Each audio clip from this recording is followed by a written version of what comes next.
Alright, we're locking in.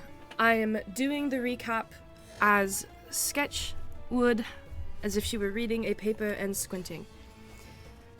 Okay.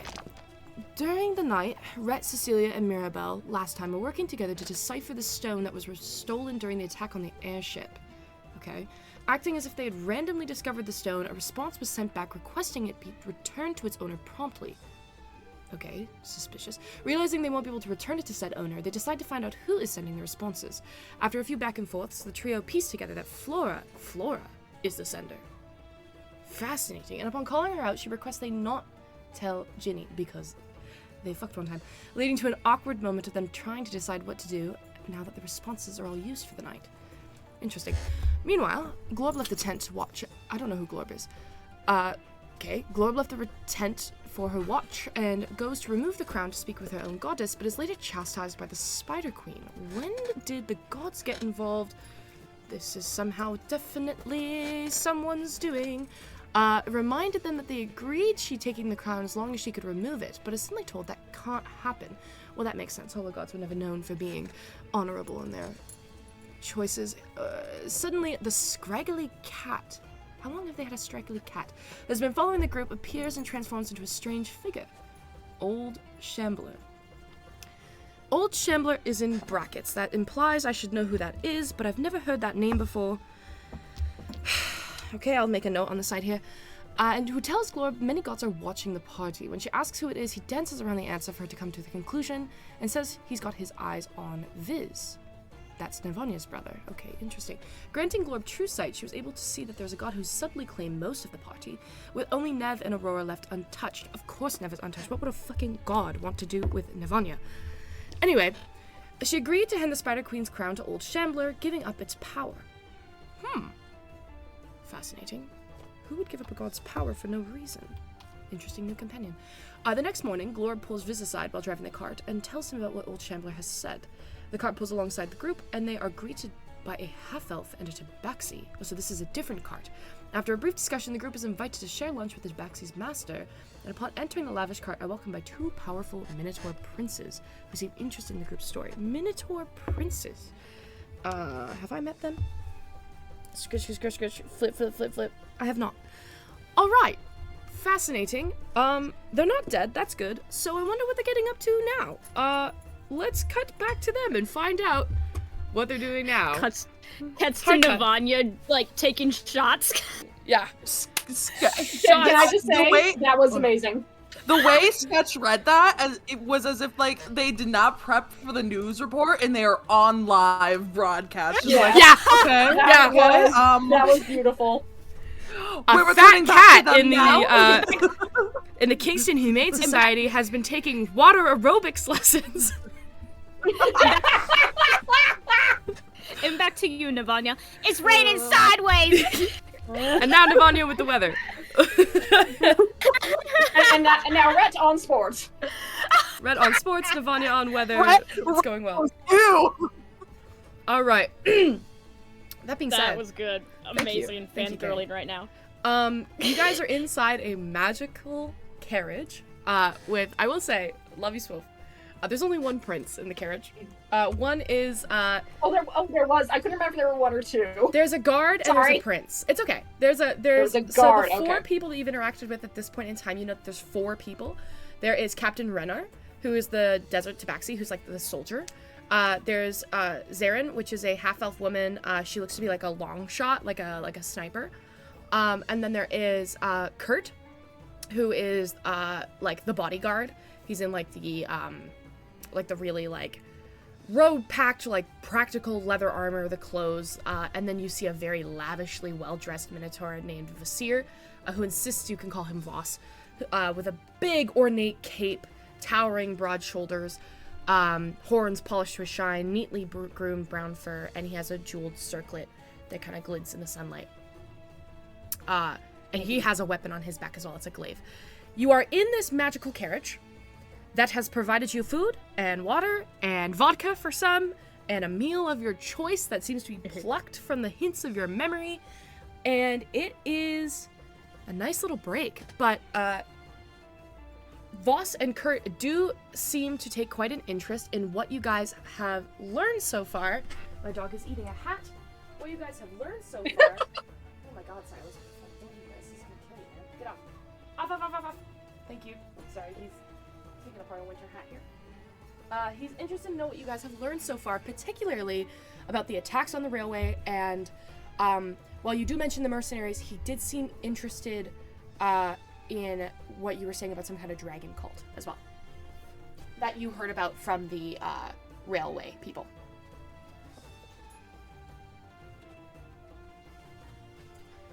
So, while you guys are chilling here, what are you doing? You have a prince and a bodyguard in the carriage with you, enjoying lunch. The two people outside seem to have taken stuff to go and are still... The carriage isn't moving, they're just keeping an eye outside. It's a very nice reprieve from the desert sun. Would anyone like to do anything in this moment in time?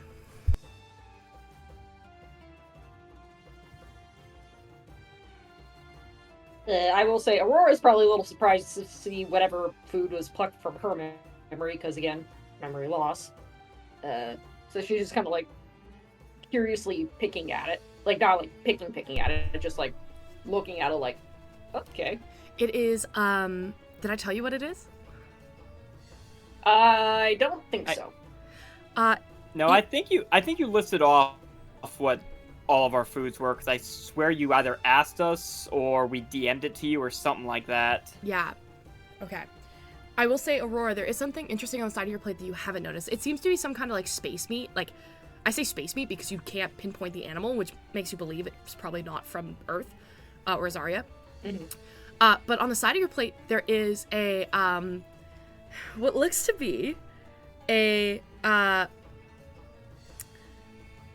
shriveled thing, and you're like, what the hell is it? It looks like a shriveled blob of like grayish matter, and you put it in your mouth and you bite, and it inexplicably tastes like an ice cream sandwich.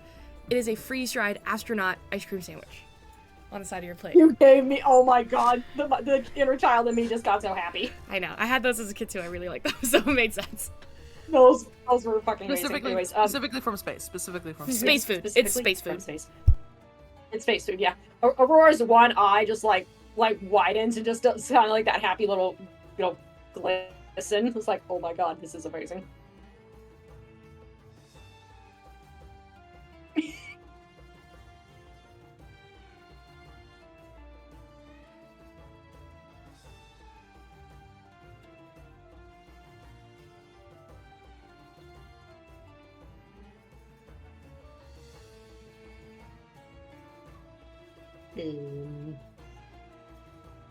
Sorry, I was having a fit. What are y'all doing? Or actually, you know what? I'll make this easier for y'all. Voss, he turns his like jeweled circlet towards Viz, who has you have a notebook that you have on you. You're a reporter. Yeah. And he kind of looks over at you and goes, "Were you keeping track and records of what happened down at the station that they were building?" Oh, yeah. I got all the witness statements and all that. I've been keeping track of a lot of things in here. I prefer to, if you want to look at it, I prefer to read it to you because my handwriting ain't the best. Be my guest. I would love to hear what you've learned. Alright, how much you want to know? Because I wrote down a lot. How about we start with the assailants? I'm curious to know who exactly is targeting the bullet train.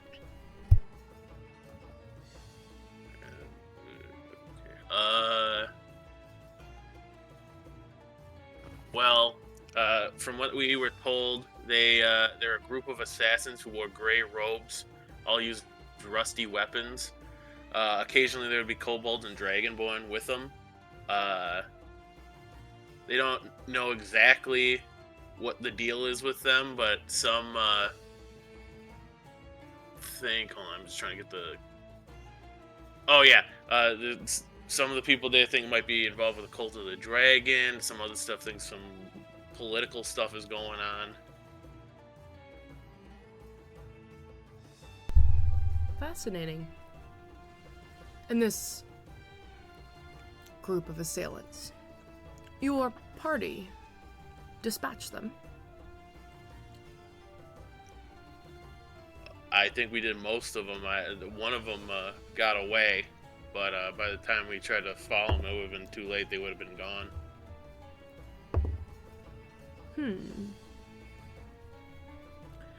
Or looks at Red and then looks at Voss and goes, "Yes, we chased him for as long as we could, but he vanished into the tunnels." The bullet train tunnels. There was a cave offshoot next to one of the stations that they ran into. They went in there and disappeared.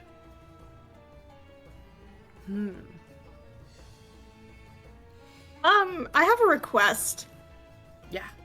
Glorb would like to, as this conversation is happening, like, vibe check this guy. I want to roll insight, because all the, like, and questions about this incident is making me concerned that this is less of a genuine curiosity and more of a, like, wants to know what we know. Okay, here is what I'll do.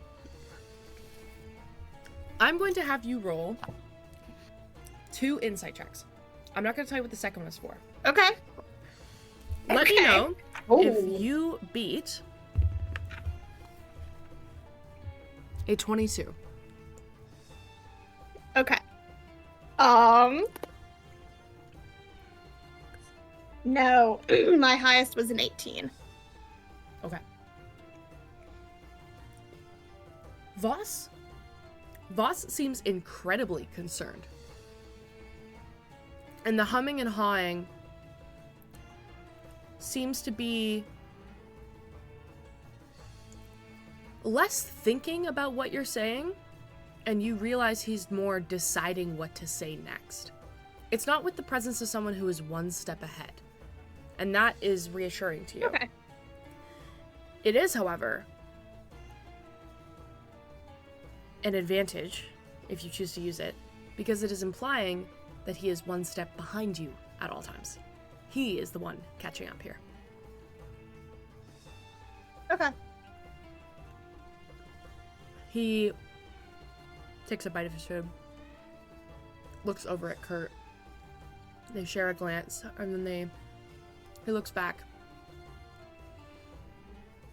Well, it's very likely a good thing that you didn't go chasing after them through the tunnels. The tunnels under the scathing tundra go for sometimes miles. Some say that there are entrances to hidden ruins, and sometimes even the Maluseum that heads under the ancient city beneath Sarnia. Sometimes they may lead to portals to the fire plane, and sometimes they lead right into the lair of dragons. Not a good place to go if you don't know where you're going. Which leads me to ask if there were any dragonborn that you noticed in that recent pile of assailants.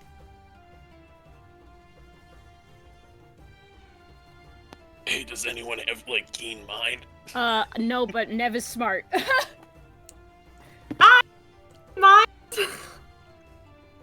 Do I remember any Dragonborn? Do you have keen mind?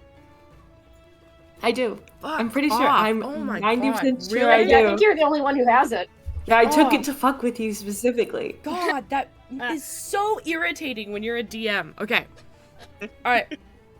Were there Dragonborns? There were not. Okay. I will just shake my head at whoever, like, this guy. Like, I know he's kind of speaking to all of us, but, like, who's ever kind of leading the conversation, Cecilia will just kind of shake her head. Cecilia, Yeah? you grew up around nobility. Mm-hmm. Will you make a history check for me? Oh, that's a good roll. 26. 26. Holy shit. Yeah. Okay.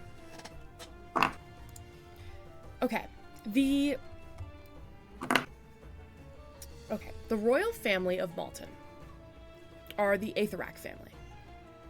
And you have had the king and queen visit Ashedonia before. His name is King Kaon. And he's a huge minotaur. He's kind of getting older now. He's like graying. You've seen him once or twice. And the Aetherak family in particular, you know, have a lot of pride for their city that tends to welcome who was traditionally seen as an outsider. But they also value their independence. It's interesting to you that there would be you know that Kion has 2 children. He has a son and a daughter. And they would probably be around your age. But you've never seen them. And that is an indication that if you're looking at Prince Voss right now, that something of interest has gathered this prince's attention, and likely because something has caught the interest of his father. You are also, sorry, I'm taking a bite of ice cream. You also would know that the son is the crown prince. He is next in line for the throne. He's the oldest of the 2 siblings. Mm-hmm. So to find him in a desert right now is borderline unbelievable. Yeah. Knowing that, do I think that they're lying about who they are? Or is it more so of like the vibe of like, this must be very, just must be very important? Like, is it unbelievable or is it just very odd?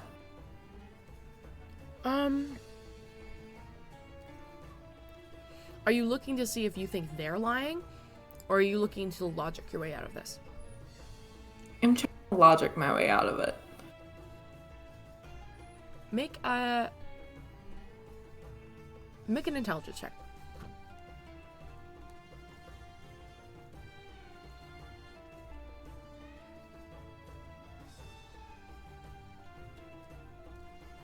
$14. It's not impossible, but it must be something important. Okay. Yeah, I will just, I'll do it I did before, which is whoever's kind of leading the conversation, I'll just kind of shake my head at them about the question. But kind of keep silent and just kind of be watching.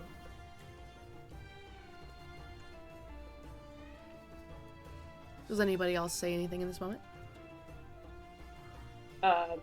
As maybe Aurora, seeing Cecilia shake her head, will look at Voss. No, there were no Dragonborn or kobolds. Voss turns to Kurt. Well, we can mark that one off our plate.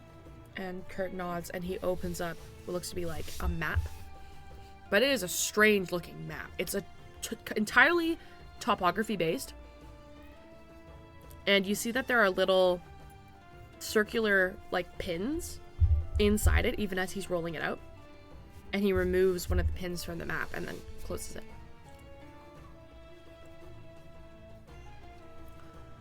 Voss then turns to all of you. We'll be frank.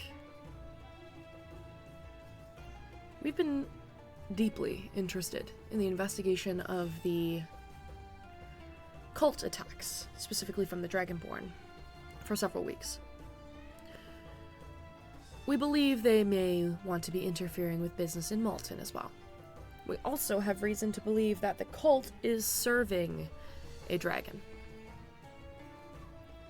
And if it is a dragon, there are only so many in this area it can be. So we'd advise high caution.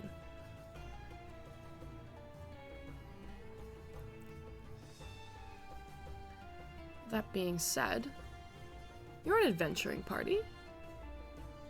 Are you looking for work?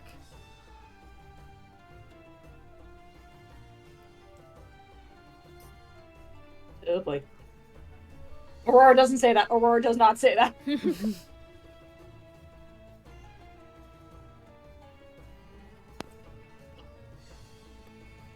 We are currently en route to Sarnia.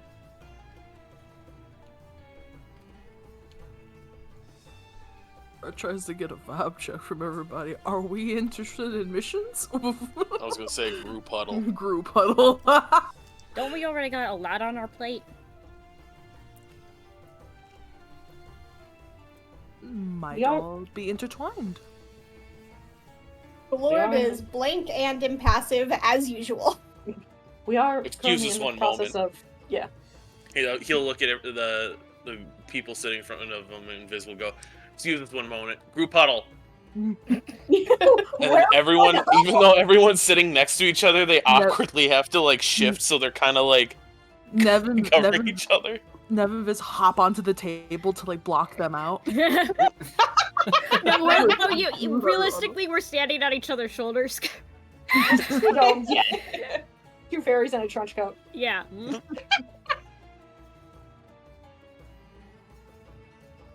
Okay, huddle. Yes. All right. Continue So- Are this. we? Well, what are we thinking? What are we thinking? Do we want to deal with the dragon cult right now? We, in a way, have already started to with that attack. Mhm. We are escorting Ginny and Bridget to Sarnia to find the library. Mhm. It Are they going- seems- Oh god. It seems unwise to divert too far from our current investigations, given that we know there are god level stakes involved. That's what I was thinking. Indeed. Well, here's my question. Maybe. Sorry, 1 second. Cecilia's gonna pop out of the huddle and look back at the Minotaurs. Are you going to Sarnia right now? Like, No. are you en route to Sarnia? I think they were going away from Sarnia, from what I remember. No, they I are thought they they are were going en to the route. track. They're en route for the city. Oh, they are. Oh, Okay. I'm gonna Yeah, come back. because when we we gotta got pop to, back in. yeah, Yeah. when we were going towards them, they said they were going towards the tracks, and then we're like, oh yeah, those people died, Oh, okay. and then they're like, oh, you want to have lunch? Yeah. Right, I'm gonna pop back in. Okay, so here's the thing. When we get to Sarnia to then go to the library, Jenny and Bridget, who are also in this huddle, I'm assuming. No, like imagine they're just completely not. They're just like, They're extremely They're chilling attentive. outside. Bridget is nodding. Jenny is like, yeah, okay. y'all do whatever you gotta do. Don't worry about us. I'm just saying, there might be a certain level of red tape that you have to go through when you get to Sarnia to then get to the library. Because you need permission from Princess Mahon to get to the library. How long do you expect that to take? Well, don't we already have those connections? Well, they already have those connections, but like the politicking of it all could take a certain amount of time. Also, Princess Mahon might not prioritize giving two people access to a library, especially if this train that is going through her country is being attacked. Bridget. So- Is this false Bridget- logic? Bridget kind of looks at you, Cecilia, and goes, "Someone has been paying attention." Yeah, sometimes red tape is an issue. We had previous entails with Princess Mahon. Ginny and I were expecting to have to stay in the city for up to a month just to get counsel with her. We have no idea how long that process takes. If these two, Okay. she kind of like gestures over the Minotaur. Goddamn rich people. If these two already have a meeting set up with Princess Mahon, perhaps we could use this as leverage to weasel into their meeting time.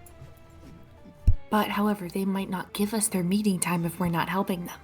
Exactly. If we So- get in their good graces, we get in her good graces, and we get in a bunch of other people's. And I also should just say, guys, and she's gonna whisper even quieter, if this is the crown prince of a place, I mean, this is only a good connection. That People is a in good high point. places. Okay, so here's my proposal. We gotta get to the library. That is what we're going to Sarnia for. Even if we then, from Sarnia, try to get wherever else, to wherever Sketch is. We have no idea what they're doing. We have no idea if this person who is being evil right now has the resources to be evil at this moment or is planning anything. We need information, we need resources, and we need people in high places. I think having a crown prince on our side could be very good for us. And I mean, helping Clansha gave us the connections that we needed. Yeah. Indeed. So helping this person, and thereby also helping Princess Mayhan, who probably is also not very happy about these cult attacks. I will say something that has been at the back of my mind for a while. We might have another way of meeting with Princess Mayhan through me. She did offer back at the ball. She was looking for mercenaries for something. That might be what this What is. to say? And what if we finish it and then we get there and we're like, hey, I preemptively did what you asked me to. It's most hear me likely out. what she's going to ask you. Now hear me out. If we go for the Mirabelle thing, and we go for let's just say everything's not connected, we're doing 3 people's like meeting times at once. So theoretically, we're moving up in the line if we take care of 3 people's things at once. You know what I'm saying? Yeah, That is true. guys, I think this could be really good. I know that we've got a lot of other stuff going on and that might not be advisable, but also we don't really have any concrete steps besides getting to the library and trying to get a meeting with Mayhan. We don't have any kind of concrete steps to figure out anything else beyond that. Plus, I know I had heat stroke at the time, but what happened at that place was messed up. People are killing railroad workers. They're killing workers. Where's their union? And they're very strong too. You took me out of it. What? You took me out of it. So What is We gotta make what them a is a union. union? Okay, we'll talk about that later. We'll talk about workers' rights theory later. We'll talk about workers' rights. We'll talk about society rule. We'll talk about that later. I don't. Just make it so hard to stay in character. I don't like all this ass kissing, but if it's gonna help us in the long run. I mean, Okay, to maybe also sweeten the pot. Cult of the Dragon. They serve a dragon. We've heard something called, a fiery bird in the sky? That has been at the back of my mind, yes. What if that's just a dragon? And in that case, if we deal with the cult of the dragon, what do dragons have? it's a lot of speculation, but I get where you're going with it.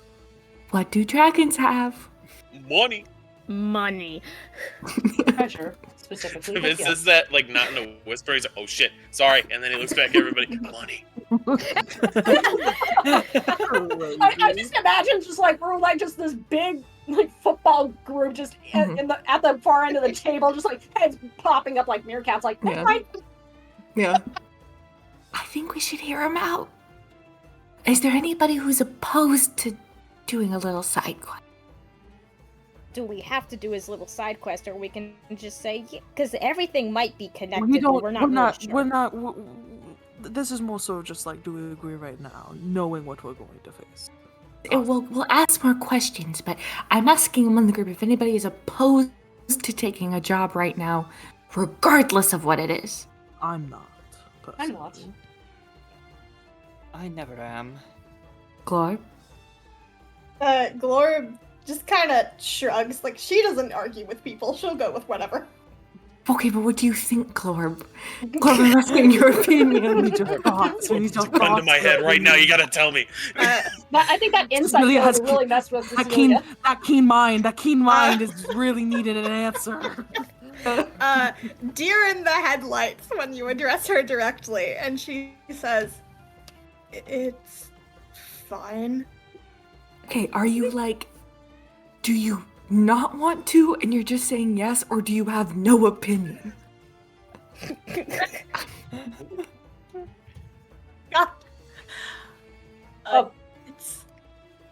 It's fine. Insight check. Insight check. Okay. No, you do the insight check. I'm doing the insight check, yeah. While Okay. that's happening, Nev just says, like, I don't like it, but if majority rules. 17. It's not that she is or isn't okay with it. She seems genuinely baffled that you're asking her opinion. Like, this is not the reaction of someone who is used to having an effect on having a choice about the things she does. That's right. Okay. She'll be like, okay, Nev, I know you really want to get to Sarnia, and I know you want to deal with all this stuff, but I think this can only... Helping these connections, I think, will only get us to where we need to be faster. If you say so. Okay. And I'll turn back. Are we in agreement? Yes, it seems like We'll hear them out? Yeah. Okay. Cecilia will Great. turn back. Wait, can I take the lead? Or does anybody else want to? No, you can take the lead if you want. You can take the I just lead. want to say break. I just want to say break. Okay, go for it. All right, And break. break. Okay. Cecilia will turn back around, and she'll, put, fold her hands over the table and lean in and be like, we could be interested. Both the prince and the bodyguard look so incredibly amused. They kind of have their giant miniature hands folded, and they look at one another and they go, we were hoping you'd say that. So, here's some more details then. Sources from, royal sources, have given us an insider opinion that we may actually be following the trail of a blue dragon that is responsible for a lot of the influences within the cult of the dragon. Now, obviously, we could try and capture some members of the cult of the dragon and figure out for ourselves which of the blue dragons recorded on paper could be responsible. But that has proven elusive. So, instead, what we did was we once sent our original party of 16. The 4 of us were to remain onward towards Sarnia, while the other 12 investigated the lair of one of the local dragons in the area. Now, blue dragons are proud by nature, but a lot of the time they can be reasoned with, if you give them what they want.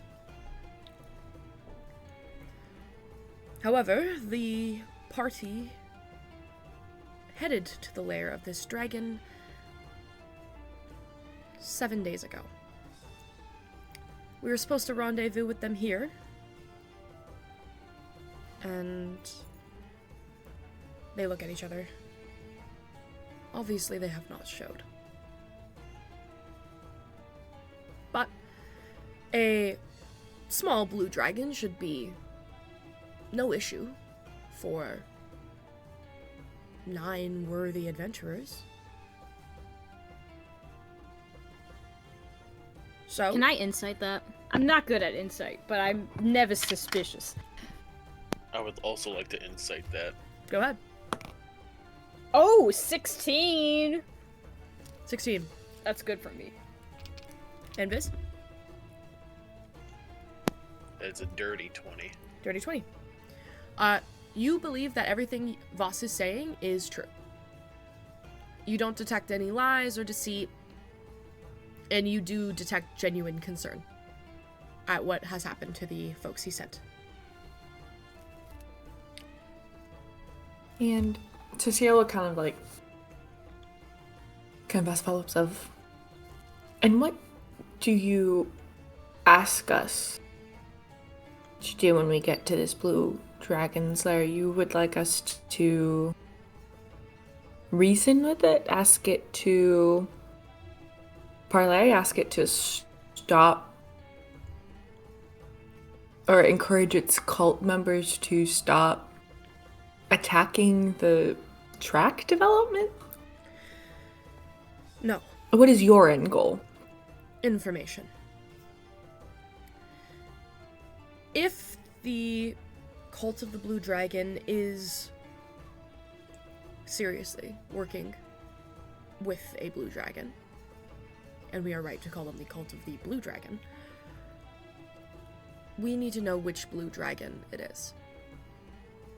Then we can begin tracking, caring about resources, and scouring more of the depths of this scathing tundra to try and stop it. But the lair of this particular young dragon is the son of a rather temperamental beast.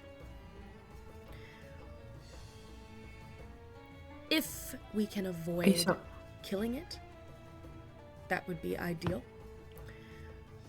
But if push comes to shove, kill the fucking dragon for all I care. We just need to make sure that we know which dragon is responsible for the cult. So, tricking it. And you don't want to accidentally pursue the wrong dragon. Precisely.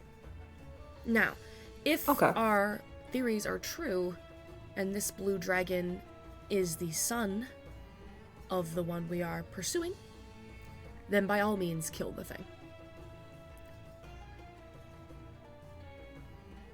And if it's the son of this temperamental blue dragon, but it has nothing to do with the cult of the dragon, maybe it'll let you leave.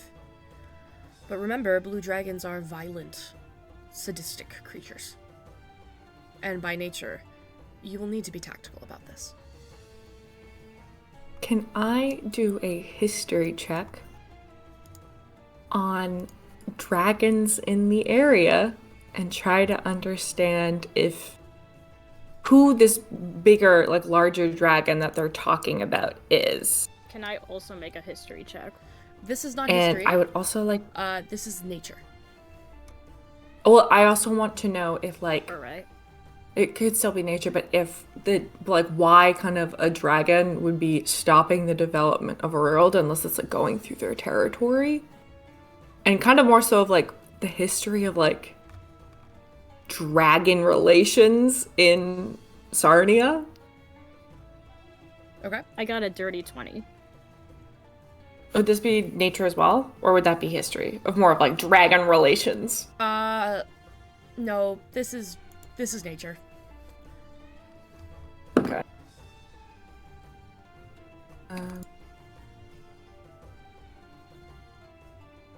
Okay. 18. Okay. And what did you get, Nev? Dirty 20. Dirty 20. Okay, Nev. Blue dragons are control freaks. They crave control. They collect followers like other dragons hoard treasure. They are by nature very empirical creatures, and they want to be feared. The reason blue dragons are so notoriously nasty is because they do not feel content living away from people the way that some dragons do. Blue dragons desire an empire, and that does mean getting closer to people in order to make that happen. Big blue dragons, massive ones that are so as the dragon ages, its goals shift and change, right? Blue dragons are notoriously bad at helping their family members because they are consistently trying to seek to establish themselves as forces to be feared. So they tend to separate from them, their kind at a young age. They isolate themselves. They rule over like ruins or things where they can gain power. But their goal is following and influence. They also do, as they age though, have a deep desire for control that doesn't go away. And especially in the scathing tundra, dragon empires have risen and fallen because they just cannot stop killing each other. It is not a big enough desert for one dragon to have an empire, and that has unknowingly, to the dragons, been the reason that cities are able to keep up pace and keep themselves established, because these tyrannical monsters are unable to actually gain any influence because they are so busy dealing with their competition. Okay. The idea that a blue dragon is gaining power in this area should be deeply concerning because where the fuck is the competition? Okay. Well, first of all, they're all attention whores. And if one of them is gaining power, that's not great. That's like, because blue dragons are like 12-year-old boys, right? They're temperamental, and they just want all the world's eyes on them. Yeah. I just wanted to make sure we're not, like, going and scaring, like, a dragon out of its natural habitat for the means of industrialization. Oh no. Just wanted to make sure that was the vibe. Oh, no. They like being around people. Because they like having an audience. Yeah. Just wanted to make sure that we weren't, signing up for a slightly immoral quest. Yeah, no, this isn't like hunting rabbits. Yeah, okay. Alright. And speaking back to, like, the prince. Have you been in correspondence with the monarchy in Sarnia over this mission? The integrity of our desert occupation has been an ongoing back and forth conversation for centuries. The blue dragons are always a constant thing to be concerned about, so we must keep each other informed, work together. And is this specific mission one in which you have been working with Princess Mayhan on? Enough to warrant a trip out here. She is aware of your mission here. She is aware I am coming, and she is aware that I have taken attempts to gather intelligence. But this will be our first official meeting on the matter. Yes, but she's favorable to these attempts. She likely would be if she knew they were going on. Insight check. Go ahead, make an insight check. I just want to make sure Princess Mayhan is cool that we're not out to, like, Get there. really insult her. Yeah, we get there and she's like, "No, don't do this." Yeah. That's the good. The mercenary quest is to kill these guys. Yeah. That's what she wanted to talk to Mirabelle about. Yeah. Dirty 20. Dirty 20. You sense no deception. In fact, he kind of bears these, like, big, like, white teeth, and he goes, I don't think kobolds have much love for dragons. If that is your concern. Just wanted to make sure that we weren't about to... We have our own reasons for going to Sarnia, and we did not want to ruin our chances before even getting there. I'm sure you understand. Do you seek audience with Princess Mayhan? Yes. Voss looks over at Kurt.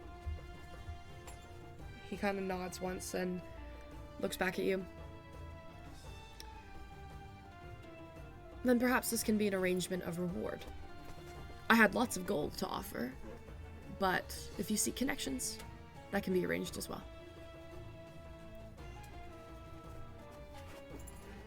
Cecilia will kind of, like, look back to everybody else.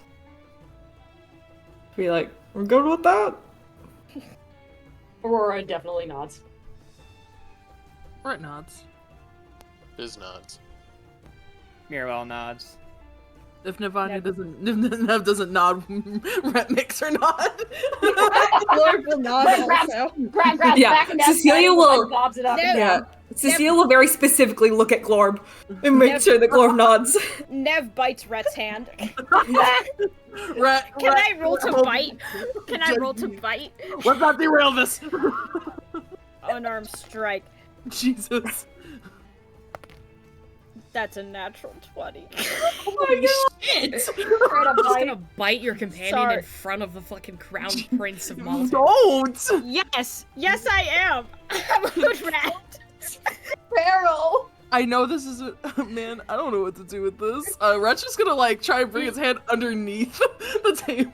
It would be funny if you did oh shoot, what's it called? Hellish Rebuke. No, it would not be funny at all. Anyways, rat, take You're 2 pretty points funny. of damage. just god damn. You have a bite mark shaped wound in your hand. Rhett's just gonna try and mask that ever happened. Try his best to like stealth or slide a hand, stealth it. I don't care. Just anything to where these guys did not see it. I don't care if the rest of the group did. Aurora's just shaking her head. Perhaps, yes, we have, she will look back and perhaps, I think we could be amenable to such. Perhaps we could leave 2 of our companions with you and get them settled into Sarnia so that they can begin that process while we are accomplishing your mission. Bridget and Jenny kind of nod and go. Well, Jenny doesn't say anything because she knows better to speak when Bridget should. And Bridget goes, "We could manage that. It's a pleasure to meet you, Your Highness." And he kind of looks at her and goes, "You look familiar." And she waves a hand and goes, "More on that later. You guys can head out and do your hero-y stuff. You can trust us to get things started in Sarnia. Wouldn't be our first rodeo." Yes, and I think that will make an incredible amount of sense. And okay, I do believe so. Reminder: message gets sent out loud, right? Yep. It gets whispered. Yes, it does. Okay, I won't do that.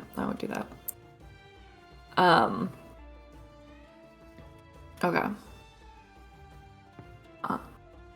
In that case, she'll be like, I think that can be arranged. If you could provide us the location and details of this horde, this lair is, we can get started on that right away.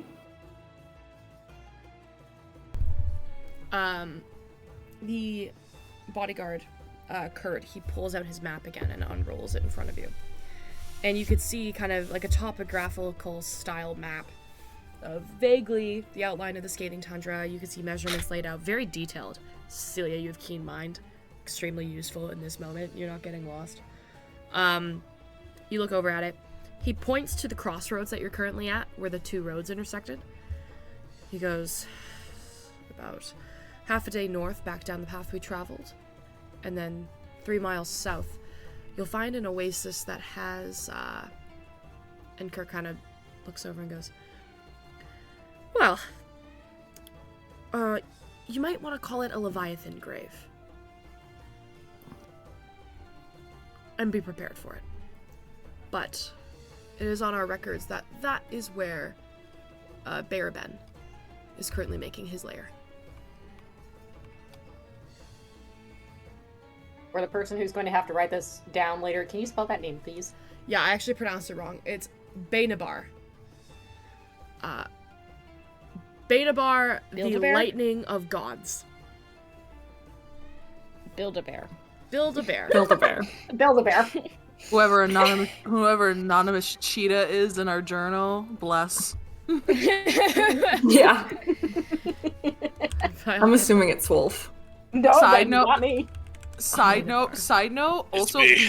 it would be You would be so funny if our code names were just what our names are on the Yeah, and that- TikTok. Incredible. Oh no. We got anonymous badger, we got cheetah, we got kiwi. Yeah, but where's the link for this? I want to see who I am. Oh, I think I'm probably Kiwi.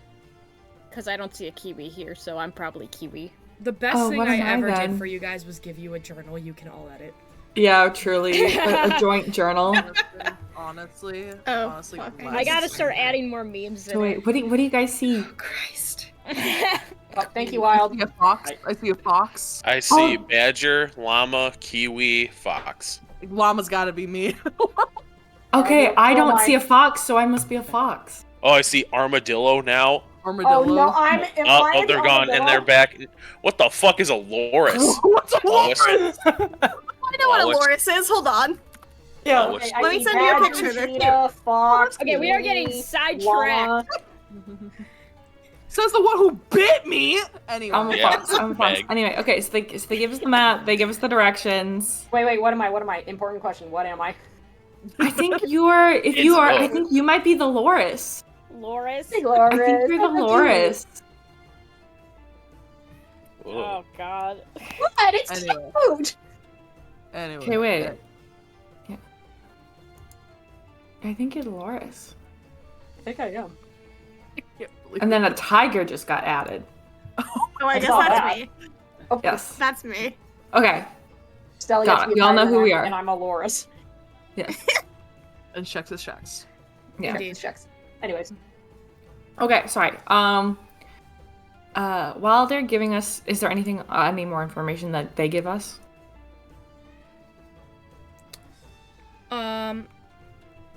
He just tells you kind of where it is. I mean, he's like, Kurt kind of like opens it up, points to the part of the map where he believes he's marked with like, it's literally a skull with crossbones that he's marked as like a reminder of like where it is. And he kind of just looks up at you guys, and you see that this bodyguard, though he is built tough, okay? He's fucking Ford, built tough, okay? He is a big guy. But you do see that he is extremely, like, dust gray brown fur. He's got, like, scars all over his face. He does have the kindest, like, twinkle in his eyes. And you realize that there is a reason he is so highly respected next to this prince. And that is because he genuinely doesn't want you guys to get smoked. So he kind of just, like, holds up this map. You can tell he's worried about where his friends have gone. And he goes, all of them were there for a different reason. They're vain, tyrannical creatures. It's always smart to appease to their ego. But something has changed.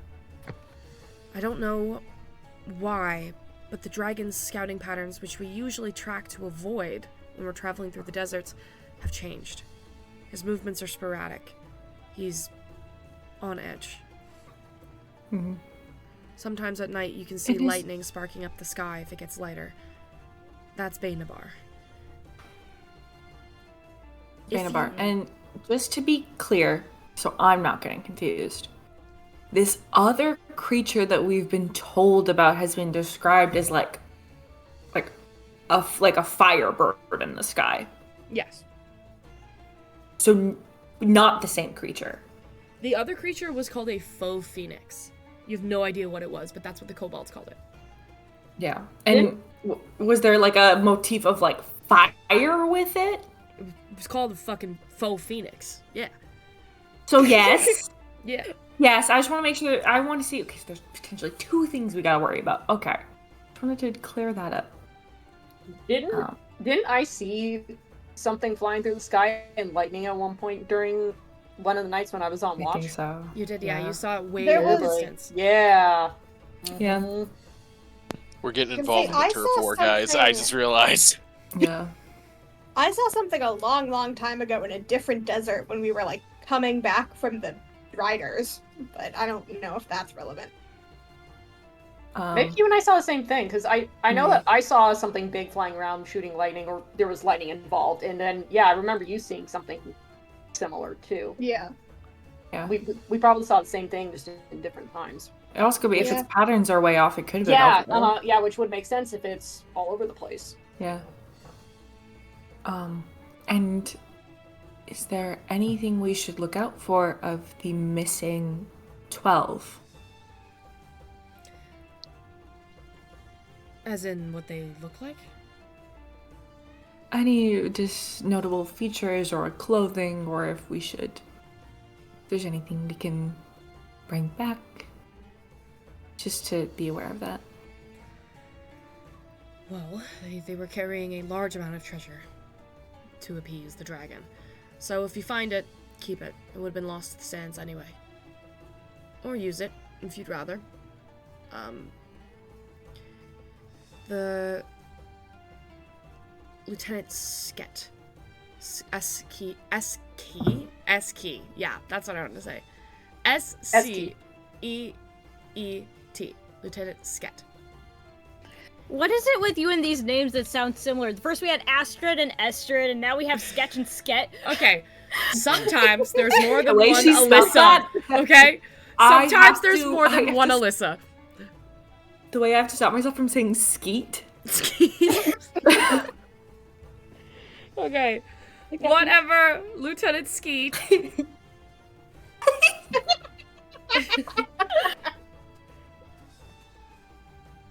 Gosh. Skeet, skirt, Well, skirt, now skirt. Okay. Well, now I have a new nickname for Sketch. Skeet. Oh, ski, god damn. Okay, anyway, yeah, you can... He kind of just gives you a brief description. I'm not gonna run through the Yeah, descriptions. just so that like we have to be aware of to like keep an eye out for. Right. Yep. He gives you a little description. Okay. He also pulls a Voss looks over at Kurt. Kurt kind of looks back at him, reaches under the table and pulls out a embroidered chest and opens it up, and you see it's full of platinum and a very beautiful, what looks to be like encrusted kind of like deep green emerald, and kind of closes the box and goes, and upon your successful return, you will also be given a reward. Oh my. Understood. Cecilia will go to shake his hand.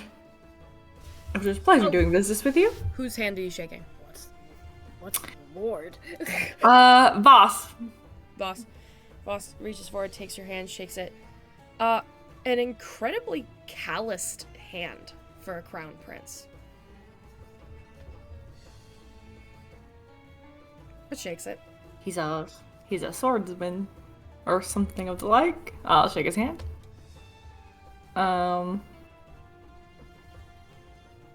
And then I'll shake the other one's hand. Make a perception check.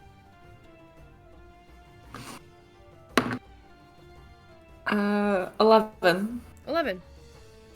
It's a nice handshake. What? It's a nice handshake. Okay.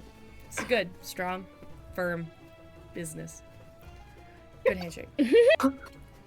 Oh. Oh yeah, they probably are switched, Evan, you're so right. Okay. I will turn to the rest of them and be like, just kind of look at your plate. So you guys done your food? Probably.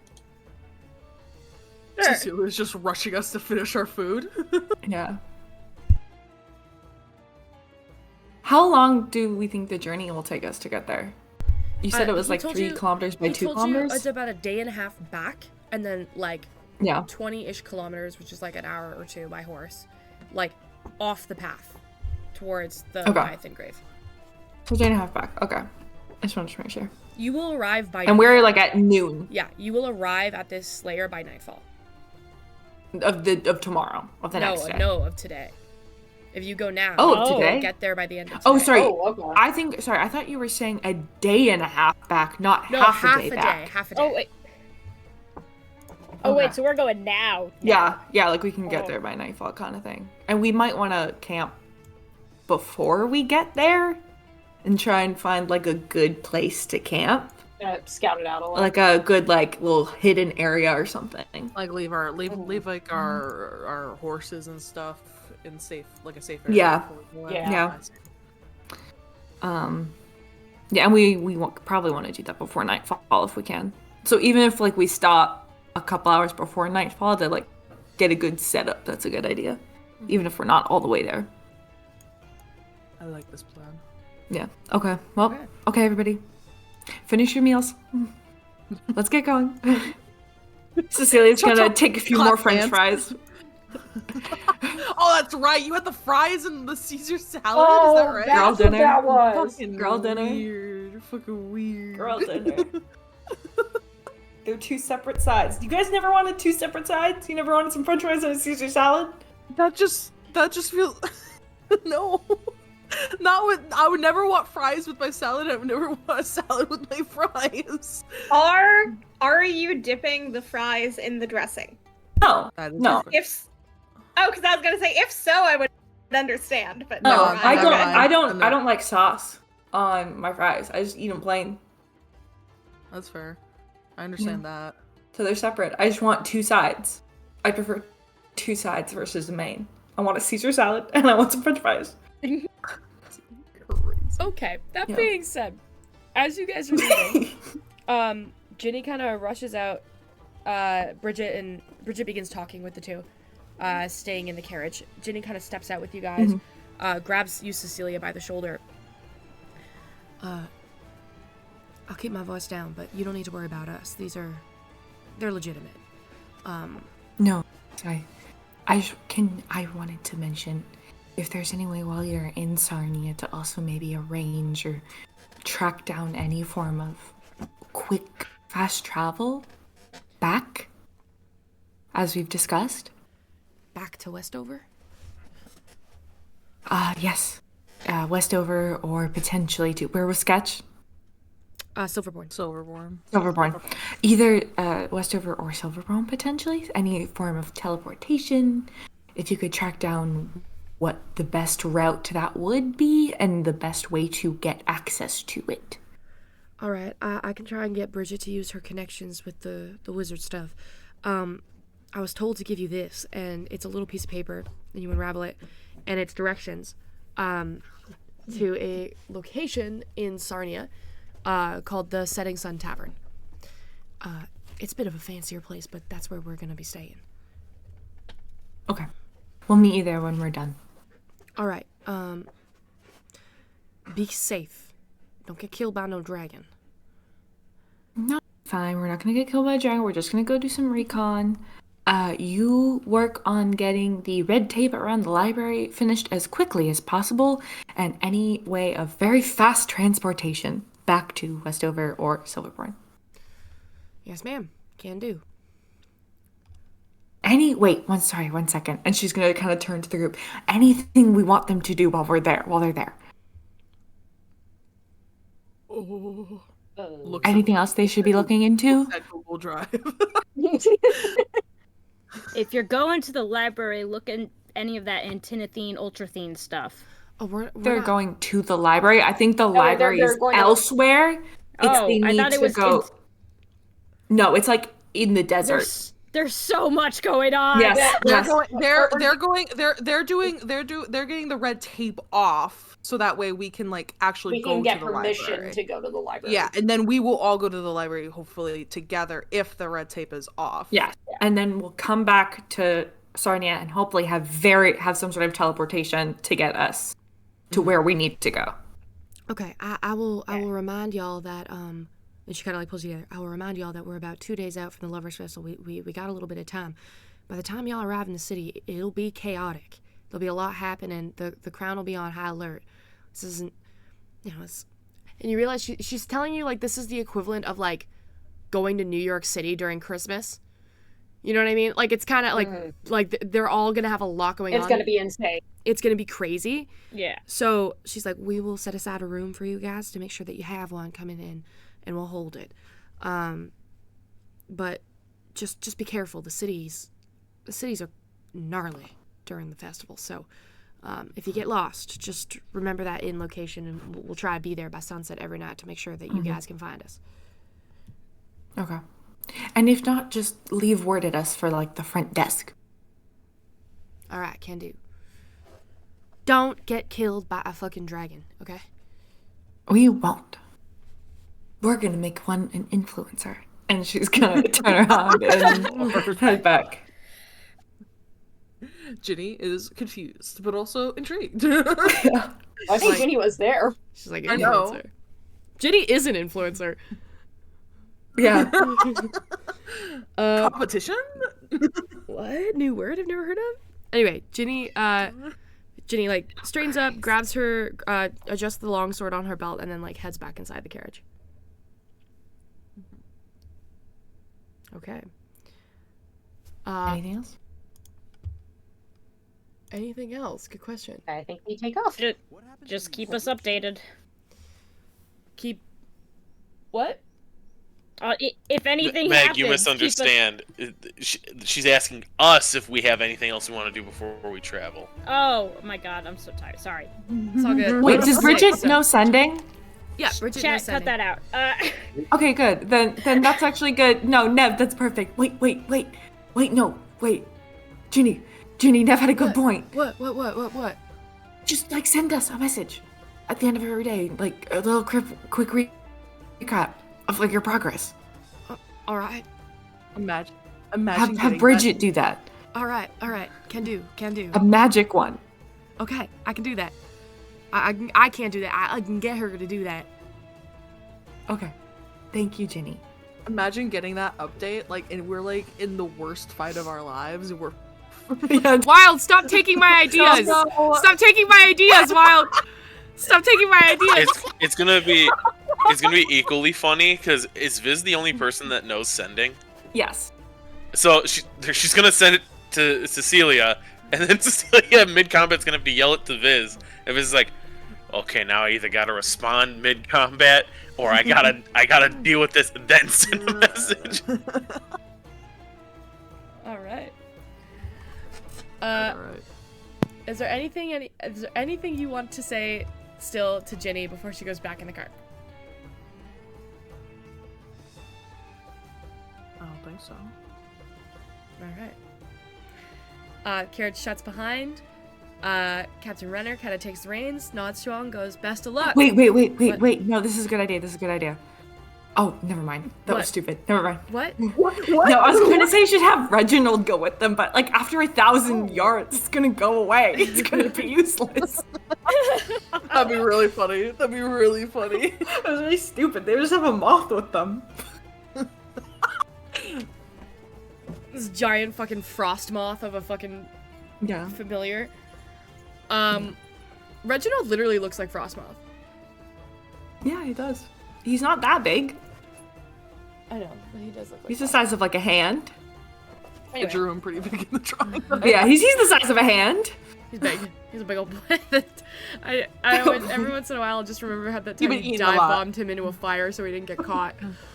He's been eating a lot. He's been eating a lot lately. Yeah. Anyway, you guys are able to continue on. So are you guys going? You guys take the horse's carriage, you start traveling backwards, and you start heading towards the Leviathan grave. Yeah. Yeah. All right. Will one of you do me a favor and just roll a d20 for me? May Who's- I? No, oh yeah. Go ahead. I haven't done one in a while. Yeah, go ahead. Ooh, okay. 19. 19. Your travel is unimpeded. You actually gain a little bit of time. It doesn't take half a day. When you get to the moment where you realize it pitters off and you can see the footsteps and the carriage tracks of like what looks to be a group splitting off from Kurt's, the sun is not even setting in the sky yet, and you realize you could probably get there pretty shortly because that's what the map said. And you've made pretty good time. The sun is just like slightly coming down in the sky. In the next like 30-ish minutes, you reckon it'll probably go down. Nice. Did you want to leave the cart and the horses here and go by foot? Should we rest now? In like Do a we- safe, confined area? Do we need to rest? I don't think we need. I don't Like think we haven't. so. I think we. Yeah, we. right? Yeah. Good, yeah. I've got The a only thing question. that happened. Oh, sorry. Go on. Oh, I was gonna say, I wanted nature. Are dragons more active at night or during the day? Oh, Are they good nocturnal? question. Incredible question. Good question. Are dragons nocturnal? That's a question I know. Sure, make a nature check. I say as I rapidly Google it. I rolled a 7. Oh, You don't awesome. know, and I don't have to Google it. Yeah. You Stella, Not you're a lot a druid! I'm from. There's no dragons where I'm from. I'm from an island. To be very clear, it doesn't matter if you're a druid. It looks at Verna, who does not have proficiency in animal knowledge. That's fair. I'm from an island in fantasy Canada. I don't know these things. Yeah, you're from fucking St. John. I mean, hey, I kind of get it. I played Dante and Ibesh, and I was from fantasy Bahamas, but cult. Anyway, There's no way we can take, there's no, because I don't think we need to rest though. I don't think. No. I don't think so. Yeah, we Or at didn't least have anything there's nothing. happen. At least there's nothing that we would get from like a short rest. There's no way we would be doing a long rest, obviously. If you're not resting, my So, question yeah. would be, are you leaving the horse in the carriage here? Or are you moving onward?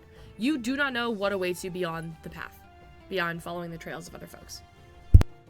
And do we know, like, we don't know approximately how long we'd be gone. Nope. No. Okay, if we hide them out of sight, I can set an alarm around them. Could Viz do his funny little dome around the horses? Oh, Viz isn't here. No, because it is only 10 feet by 10 feet. You can't fit 2 horses in there. Oh, so they'd be cramped, yeah. But we could at least put can... the horses in it, but yeah. Yeah. Is there like a little area where they could kind of be hidden, kind of like out of sight, but still like a little roomy? Like some sort of maybe like rocky face that has like a little, like has like some like crevice or like caves or like something like that, some sort of structure? You could like move off the path a little bit and then like in behind one of the dunes that you can't see from the road, you can kind of just station them there for a bit. Is there anything that would be like more covered? Nah, girl, it's desert for miles. Yeah. Okay. Well, we could kind of put it off to the side, get all of our personal belongings, and hope for the best. I mean, I guess we haven't been like. I mean, don't we have like tent equipment? Can we just like make a little overhang for them? Hey. I never mind. Say something for that, but never mind. Tent equipment to make like a little overhang for them? Yeah, like a little Possibly. overhang over them. Yeah. Yeah. It probably wouldn't make them as sneaky, but at least they wouldn't be in the sun the entire Yeah, time. like They'd have some cover. Yeah. They're also horses. They've been walking in the sun for days on end. It's also almost nighttime. True. Some cover from okay, things, so also from high up as well. You scrap some shit together. You make a little cover for the horses. Cecilia sets up her little alarm around it. You feel like this is the best you can do for the horses, with the understanding that you'll maybe be gone a couple hours. Because it's not far. It's only a couple. It's only a couple miles off the road. Mm-hmm. So when you start taking off by foot, you cross your fingers and you hope it won't be too long. Okay. Okay. Can Cecilia, can I just say that like on the train, Cecilia used arcane recovery while we were in the cart? Yeah, sure. Thank you. So do you guys start heading after the tracks of the associates that were with the Malton carriage? Sure. Yes. Sure. All right. You guys begin to walk. A mile goes through and you realize that the cart starts to get a little bumpier and the off-road starts to get a little more challenging for them, but you don't see any whereabouts of them. As you guys are heading out, can I have a group survival check, please? Survival check.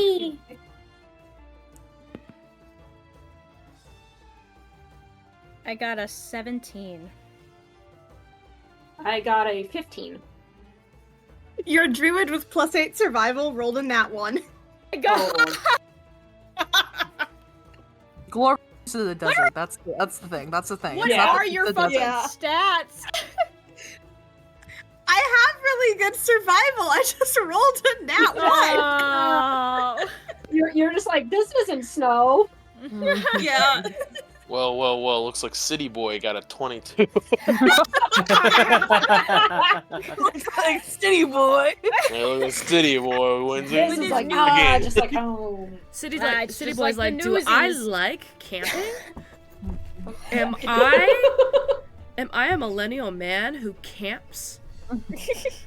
In the desert? He's like, I go to Coachella every year. I know the desert.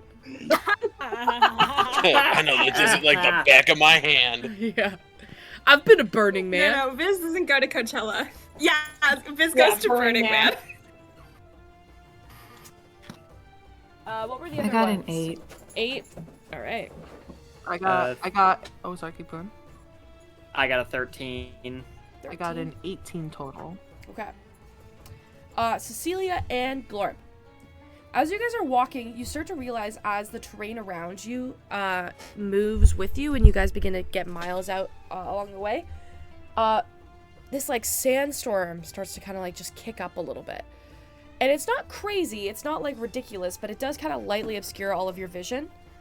And as you're moving, Cecilia, Glorb, you guys are kind of walking together and you're paying attention, you're following the tracks. You're logical people, your heads are down, you're following the tracks. And around the same time that you both kind of stop and realize that one of the tracks kind of veers off, you step in that direction and both of you feel the ground give out beneath your feet as a sinkhole opens up from underneath you. Oh. I need you both to make dexterity saving throws. Ooh, not my strong suit. Do we see this happening? Yes, but it's one of those. Well, it's one of those like Yeah, you turn your head as they're falling because you can see that they've stepped off the path. Oh boy. 11. 11. Cecilia?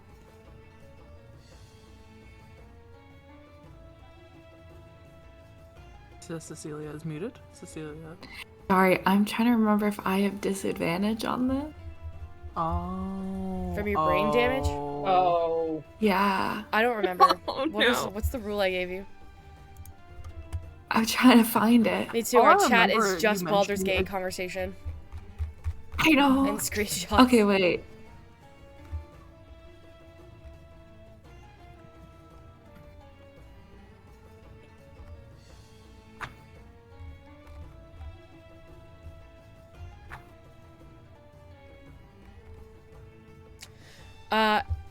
All saving throws that involve strength or dexterity. Yeah. So yeah, Uh-oh. disadvantage on that. It wasn't gonna be good anyway. That's fine.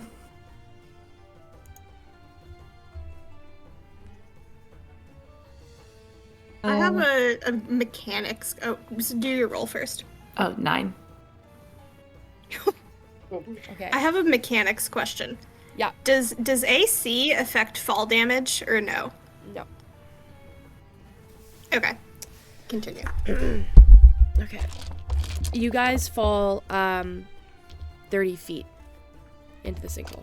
Oh god. Holy shit. Oh boy.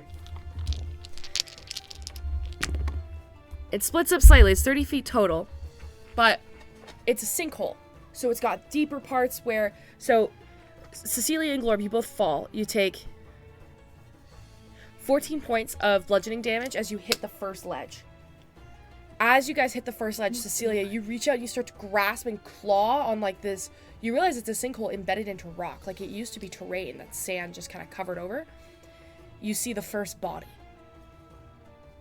Fresh body on that platform. As you roll again, the pain rocks your body. You fall another 15 feet.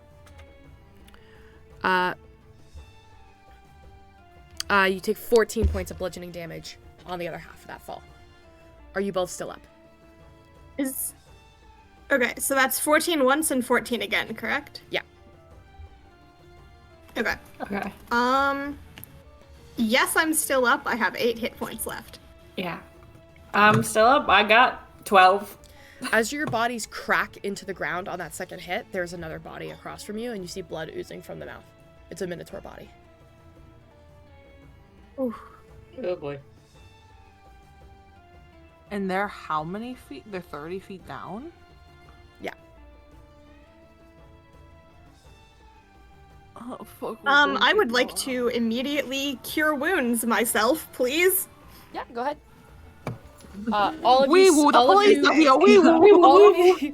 you hear the sickening crack of Cecilia and Glor's bodies as they hit the first ledge and then slide down to the second one. Oh god. Like a really faint just ow. Can I fly down there? I was gonna ask, can I use my starlight step? Okay. Are you guys going down the hole? Okay. Yeah, they just fell down a hole. Well, you can fly. So Wait, it's no problem for you. Flying is no issue. Yeah. Aurora, you look at this hole and you realize that it is designed that if you fall down this, you cannot get out. It's like smooth walls, smooth rock. It would be very, very difficult to climb out of this. Just question. Are there any like rocks jutting up out of the ground near me? Jutting out of the ground? Yeah, just like are there any boulders or anything near me? This was entirely like smooth, like sand. That it's so jarring to even see a sinkhole there. You don't understand like how the geography of this works. Like it's like an unnatural sinkhole. You're like, how did nobody notice it was here? Okay, because basically I was trying to see if there was something I could tie some rope to. No, it's smooth rock. Wait, Nev, you said you're flying down the hole? Yeah. Okay. Aurora's going to look at you, Nev, and go, wait. She's going to take out her rope and hand you one end, and I'm going to tie the other end around my waist to treat myself like a anchor. Okay. You tie the rope around your waist. Nev takes the other end. Is it fully like 30 feet from like where we would be or where Aurora would be so that she doesn't like fall down? Or is it the rope that I have it's 50 feet long. It's a 30-foot hole, so she can step like 10, 20 feet back if she wants to, but the rope would be getting taut at that point. I'll get to where I'm like 10 feet from the hole. Do we have a rod that stays in place? No, that was in rod? that was in Strahd. Oh damn it. Okay, that's what I was thinking of. Wrong campaign. Okay, we're good. By the way, I healing worded myself for 12, so Glorb like falls and immediately just like while laying on the ground like heals herself so she's less bloody. Please tell me ow is your healing word.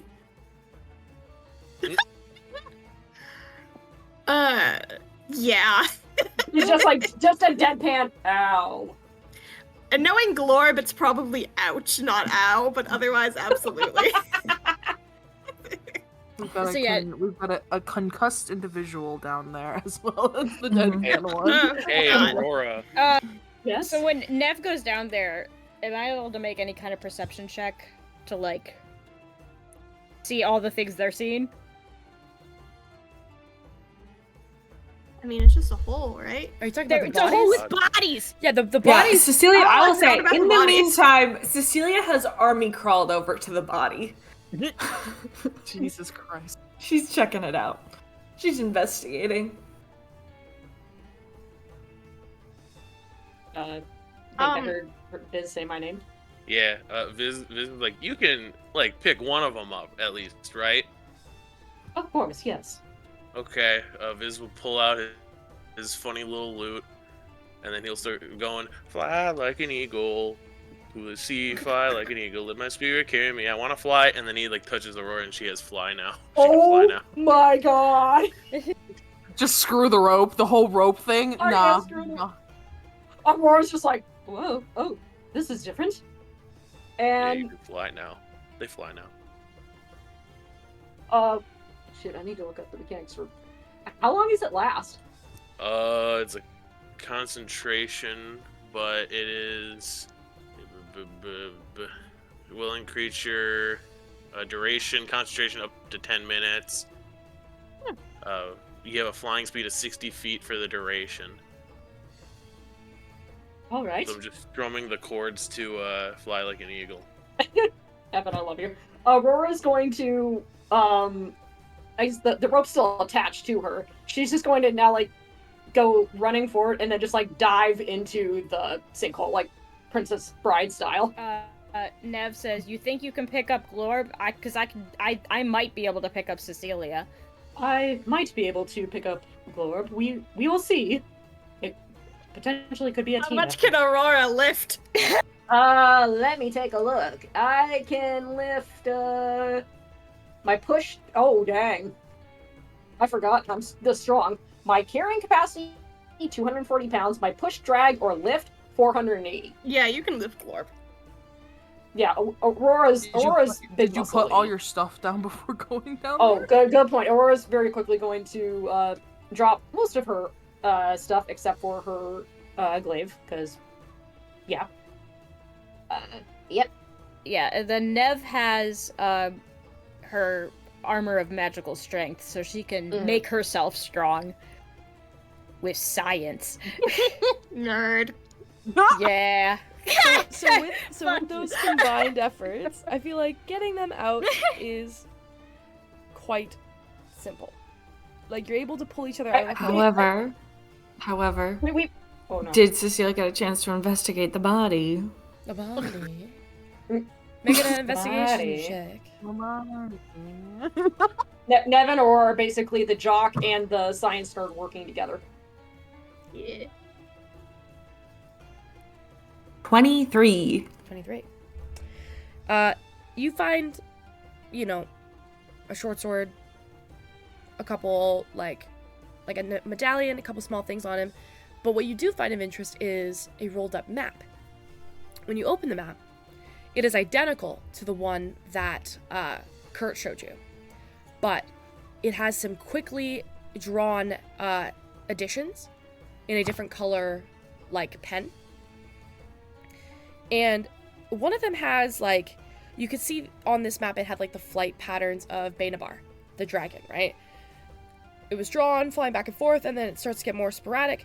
You see, drawn in a red marker, like, some dots that intersect with Benabar's path, and then are looping back around, and it is currently looping back around in the direction that would be similarly close to the skull and crossbones. Like, in line with it, but not there yet. Mm-hmm. And sorry, so this is like the red marker is like more updated flight patterns of Benabar? Or is it a different creature? Make an intelligence check. Do you have proficiency in cartography? Me? Yeah. No.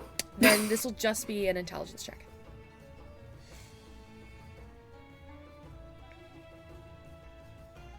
17. You think it's Benabar because it intersects at one point.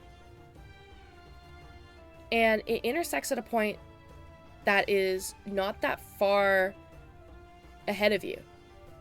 But then it kind of offshoots, and you realize that it might be Benabar's new flight path. But it didn't drag off from Benabar's flight path. It almost went diagonal to it. So something intersected with Benabar, and this has been what has been added to the map. And went a different direction. Yeah. Okay. Okay. I'll take the map. Nothing else? Just the map? Just the map. A handful of, like, personal stuff, like a locket and a sword. I'll take, like, the locket and the sword, and I'll just, like... Is there, like, Did the map have, like, a name on it? No, it didn't. This isn't General Skeet or Lieutenant Skeet. You're not sure. Okay. Well, I'll kind of wrap it up and just like have it in the pocket and just a note that I will give that to one of the Minotaurs. Does Cecilia show the map to Glorb? Yes. I think once we're out of the cave, once we're out of the sinkhole. once we're out of the hole, first of all, once we're out of the hole, Glorb will ask if you want a little bit of healing so you're less destroyed. We take it. Okay. Please. Not my best roll. You get 8 back. Okay, thank you. That's good. And then, like, if she's, like, looking at the map over your shoulder, she'll say, if it intersects, it might not be... Do we think they were tracking the faux phoenix? That's what I think. I think it's something else. And they intersect and go a different way. But the fact that they're intersecting is weird, because aren't they territorial? Why would their flight patterns intersect if they're two different creatures? What if one of them's underground? Maybe. Like something like that. Or maybe this is the competition. Quick question: How are Aurora and Nev carrying Cecilia and Glorb? Nev just has her arms like hooked under Cecilia's armpits. I don't know how. Bro, just like when you're carrying a cat. Yeah. Nev is I am straight up carrying you like a cat. Yeah.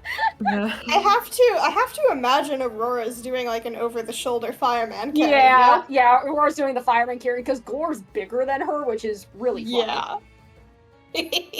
It's like they just have that. I feel like though, like they just kind of have that awkward moment of how do we? Sure, okay, fine. Like no exchange of words. Yeah. Yeah, because Glorb is not doing the cuddly bridal style. Yeah, she would rather not. That would not even cross Aurora's mind. She'd just be like, okay. Yeah. Nev doesn't have as much tact or class to do that. She's just like, all right, up. That's sweet of you to think that Aurora has tact or class. It'd be really funny if as Cecilia's like looking at the stuff, Nev just grabs her. Absolutely. Absolutely. Cecilia's looking at the map as Nev gets her out of the sinkhole. Okay, when we get up, I will relay the findings with everybody else. And Glorb's input as well. Okay. So you continue onward? I'm wondering if we should rest now that two of our How bad are they hurt? Yeah. I'm still at 20 hit points. I could heal myself again, but Yeah. Can we do I a also have 2 healing potions. So I'll pass one to Glorb, and I'll say, if we come up into some trouble, we'll take that. But we should probably keep moving. Okay. okay. You continue onward. You travel for about another 25 minutes when you see the first smattering of blood. And then you see the first blackened and charred body. And then the second. And then the third. And then you see a tipped over carriage. Horses nowhere in sight. And you see a chest tipped over. Platinum pieces spilling out. And against that chest is a slumped minotaur who has been completely charred on the left side of his body, a sword limp in his hand. I have a question. Mhm. I don't know what check I would need to do for this, but when you say charred, I would like to know whether I can tell if this is lightning damage, fire damage, or both. Because I feel like it might be slightly different types of burned. Make a perception check. Actually, no, these are all nature checks. These are nature checks. Okay. While that happens, can I look around just to see, like, if there is anything within our proximity? Yeah, make perception check. 18 for nature. It's both. You see one of the bodies has been... Interesting. You actually, as you, like, get closer to the space, you realize that all of these shots are... The aim must have been really bad from whatever was aiming at them. Because it only hit half of this guy's body, and then it was like a line almost that kind of just caught a couple other people of like a fire, like, shot. And then there is like another like shot where it looks like someone was just kind of caught from behind and they're like charred and they maybe died from a serious burn, but like it was kind of unintentional. And then it's kind of just chaos. Like, you get the sense that there's chaos here, but then you look like 20, 30 feet beyond the cart and you see that the sand has kind of kicked up and you're like, what the hell? And then you realize it hasn't been kicked up. It's been pushed by what looks to be a giant thing that hit the sand at like a velocity and rolled and scattered a bunch of the sand in the pathway. And then there's more. By the by, that was an 18 perception. 18 perception. It's deadly quiet around you. In the distance, Well, 5, 10 kilometers maybe, there's light in the sky. There's what looks to be like the sand dunes kind of dip down, and then you see a flash of blue, and then a flash of red, and a flash of blue. oh boy. And then you hear this like roar. It's like a really like deep, but it's from a distance. It's like a deep like, almost like an alligator when it like really like rears back and starts to foam a little bit. That like crackly sound it makes. It's like it's like like that. Like it's a but it's a deep That rumble. That like kind of gurgly growl. Yeah. And you listen, you all are like kind of like stone faced as you like listen to this for a second. And then after that deep like crackling alligator rumble, you hear a cry. And it's more of like a winged beast. You hear like with a beak, because it makes like a like a deep like high pitch like kind of sound. But it's monstrosity, like horrifically deep. Not like not like a high pitched cry. It's not like frogs. It's not like that. It's like like lower, you know.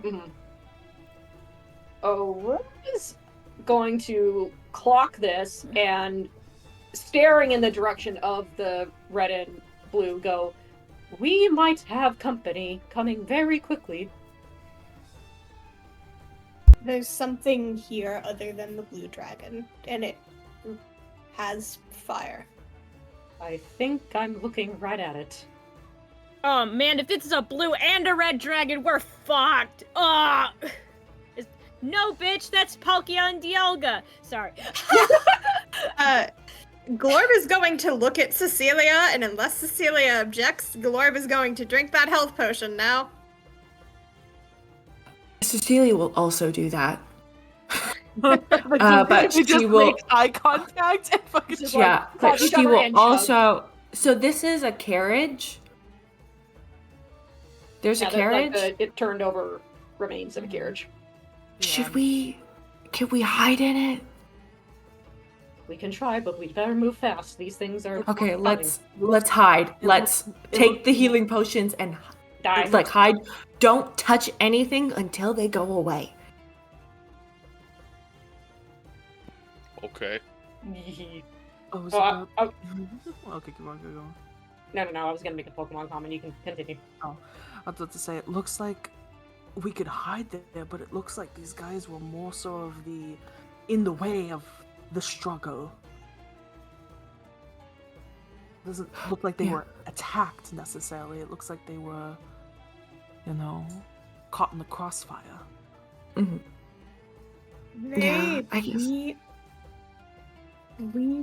They originally wanted to negotiate with the blue dragon, correct? Correct. And I don't even think they got to that until they caught themselves into a fight that wasn't about them. It would probably be unwise to approach this, but if they approach us, should we help the blue dragon for bargaining? I think for the moment we should wait and see what happens. Right, but if they come this way.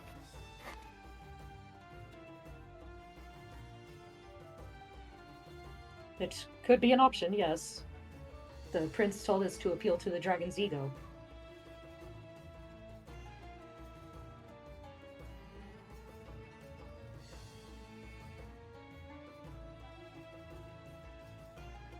Alright, we hiding in the remains of the cart now? I think so. You all shuffle into the cart. A minute goes by. 2 minutes go by. You could still see the light of the flash. I'm definitely watching it. Like, I haven't looked away. It doesn't seem to be getting any closer. But the flashes do get faster.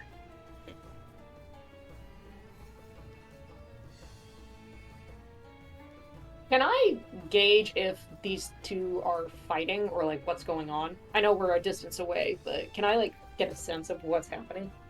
It tells me they're not doing a mating dance, okay? Yeah, I think they're fighting. Well, no.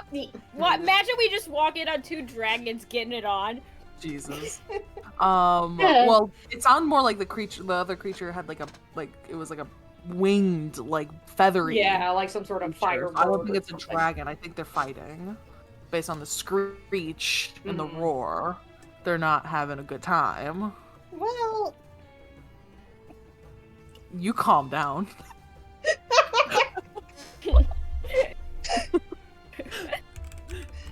For all we know, there's a discussion. Not that kind of discussion, Stella. Strongly worded letter.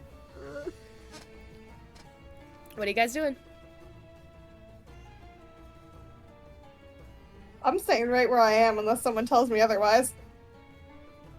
I think we have to get Can Nev, very stealthily as much as she can, fly upward to see if she can get a better vantage Hold point? on. Wait.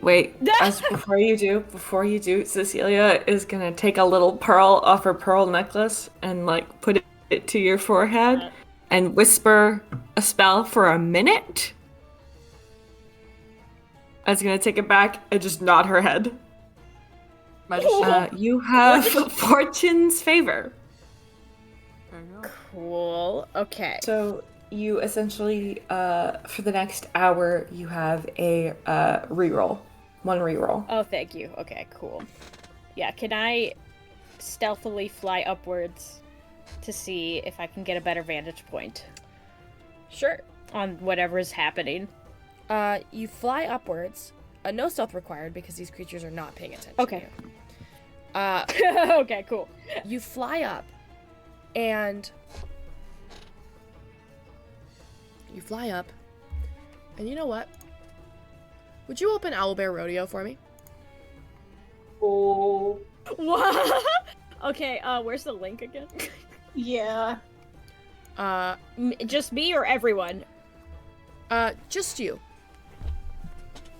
Where's the link again? I already don't know. Owlbear? Do we have a links channel? Indeed, we do.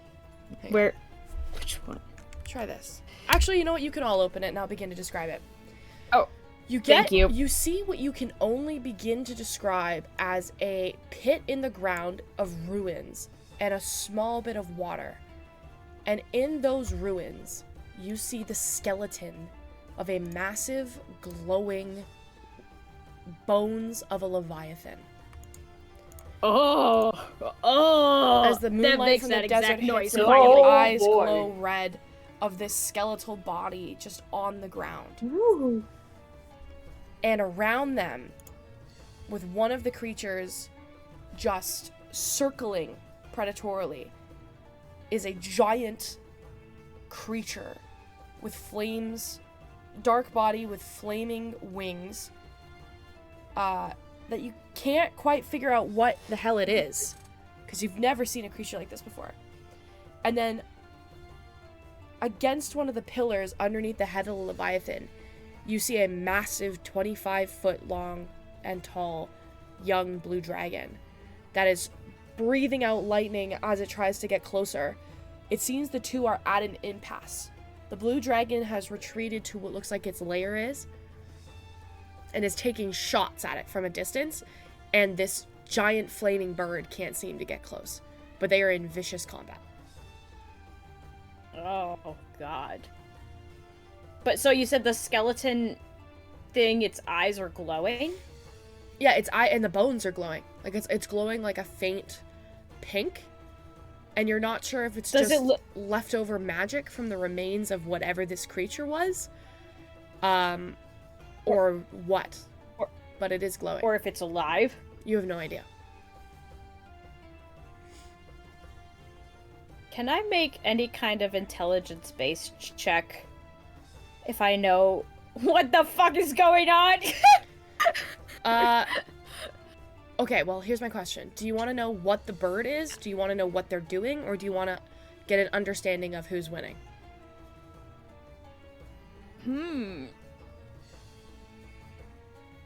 I want to understand who's winning. I want to place bets.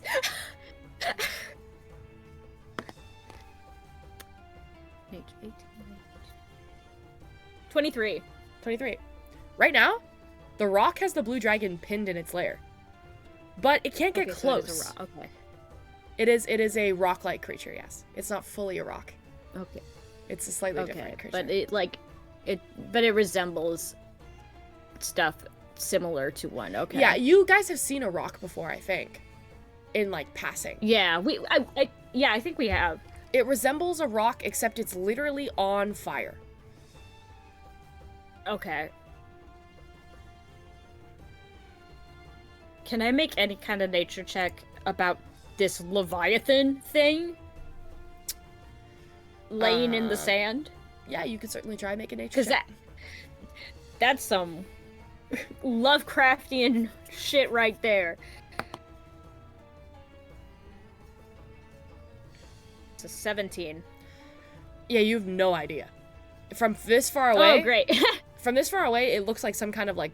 You have no idea if it's harmless magic, remains of magic, if it's doing something to the dragon, if it's doing something to the creature in the sky, the faux phoenix. You have no idea. Crazy. And they're just duking it out. Oh, yeah. They're just shooting, taking shots at one another. Every once in a while, the bird will, what will the bird do, actually?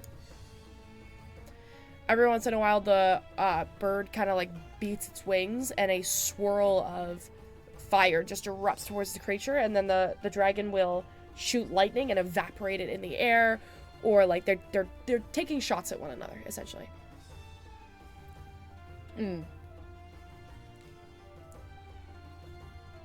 Trying to like think, because our mission essentially was to find this dragon, right, and to figure out like if this is the dragon that the Minotaurs are looking for, or if it's not.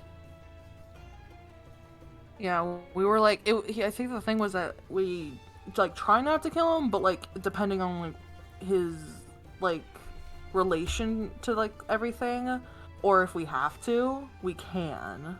But wasn't there something about like they think that this dragon is the child of the one that's actually causing like the cult problem? Or did I make that up? I think it was. Yeah, something like that. And then if it was, kill it. Hey, in the video recording, They just don't ignore care. that I had the creature's stats up when you guys were watching this, okay? Don't cheat. I had its stats up for like a good fucking couple seconds there. So, just ignore that. No worries. Oh, so this is the child dragon. This dragon is fucking huge. So, it's still big boy. Yeah, it's like... Yeah, so I'm like thinking like if that Leviathan thing is its parent. Oh. Oh. I thought its Oh. parent would be another blue dragon. Yeah. Unless it's not a blue. Unless Plus, it's like. plus this is a I don't know. I don't think. I don't know. That's like a fish.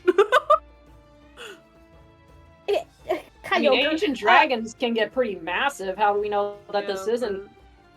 But it's very fish-like. Yeah, and where are its limbs? True. Because it's like got fins and not like legs. What the fuck are we supposed to do? Nev's just kind of standing there. Like, not standing there, floating. Just floating. Standing man emoji. Posing in the sky. What the fuck are we supposed to do with this?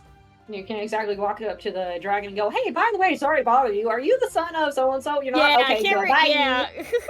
But It's we like, could either fight for if one we or fight save for its the other. ass. Yeah. You want to take this giant ass firebird on?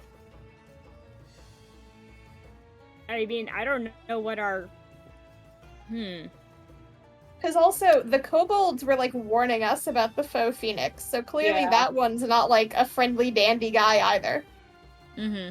It's probably like not like, you know, you can't really like probably talk to it. It's more like a creature.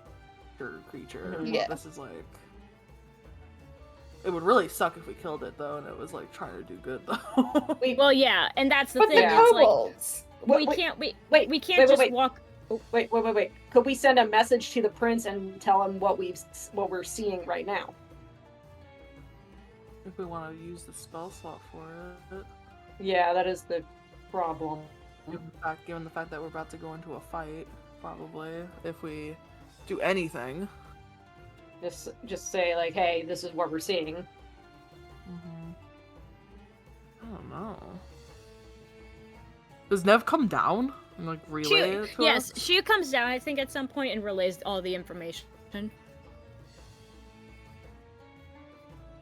My money's on barbecue.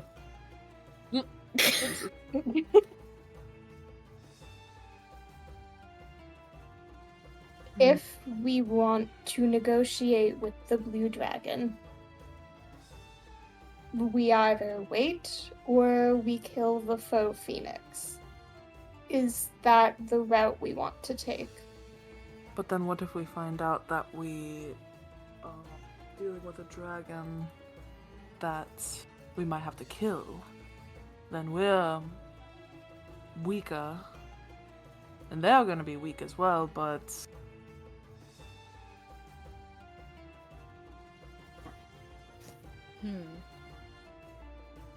Is we in need I to wonder- have to question it, so we need to make sure he's alive.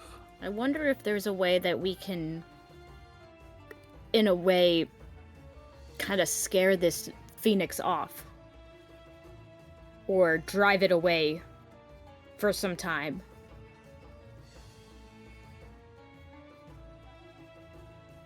I don't think it's going to be chasing anything that is not as appealing as killing a blue dragon.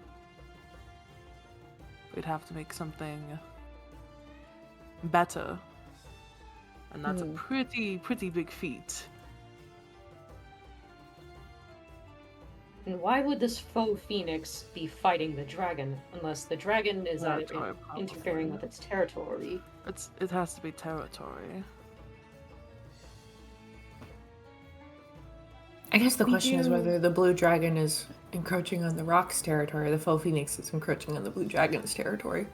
Well, from what Nev told us, Oh, sorry. from what Nev I missed described, that. it's like it seems like this might be like a lair. And the faux phoenix is encroaching on it. There'd be no reason why the dragon would be hiding otherwise if it wasn't its lair. True. Just because it's made a lair here doesn't mean this has always been its lair. Yes, the dragon could have made it its lair, but it originally was the phoenix's. This phoenix also sounds like it's also been as much of a menace as the blue dragon has been. Yes. I think everything leads to that. We need to make sure the dragon stays alive Do because we need to talk to him. we? I guess we don't. Yeah. I guess the whole little side quest is in void. No, yes, it's just, but he kind of said, like, if the dragon dies, the dragon dies. We need Yeah, but how are we That going was to find, after we found out the dragon was involved, though. Yeah, but how are we going to find that And we out if they can't- die? That's true. Okay. Well, Okay, we're gonna go save this blue dragon. well, how these two creatures can't just keep fighting. At some point, they will stop. The map you found showed Yeah. a pattern, right? It did. I do have a question for the DM. What's up, bro? Find familiar. Yeah. What animal could I make that it would be big enough to get the attention of a phoenix? A giant ass moth. Mothra. Could I make him bigger? Could I make Reginald Make bigger? We got interesting. We got Godzilla. I will say- I do have the spell enlarge and reduce. Someone could enlarge Reginald. But could I also could I first find familiar, recast this spell? Because I have to recast the spell anyway. Okay, are you asking if you can recast and I would say that, Make it bigger, What do you mean make it bigger? What are you trying to? What's the biggest? What's the biggest familiar? So what's the biggest familiar? flying creature that I can make out of Find Familiar? I feel like first level I feel spell. like Find Familiar is a bird is like a raven. I feel like we've spec'd Reginald to be like a raven. Okay. Okay. And I can make I have the enlarge and reduce, and I don't need to use a spell slot for it because it's fairy magic. I'm trying to see how the target size doubles in all dimensions. Is it for you or is it for anything that you? Anything. It doesn't have to just be. I can do it. I can cast it on anything. It's just that you cause a creature or an object you can see within range to grow larger or smaller.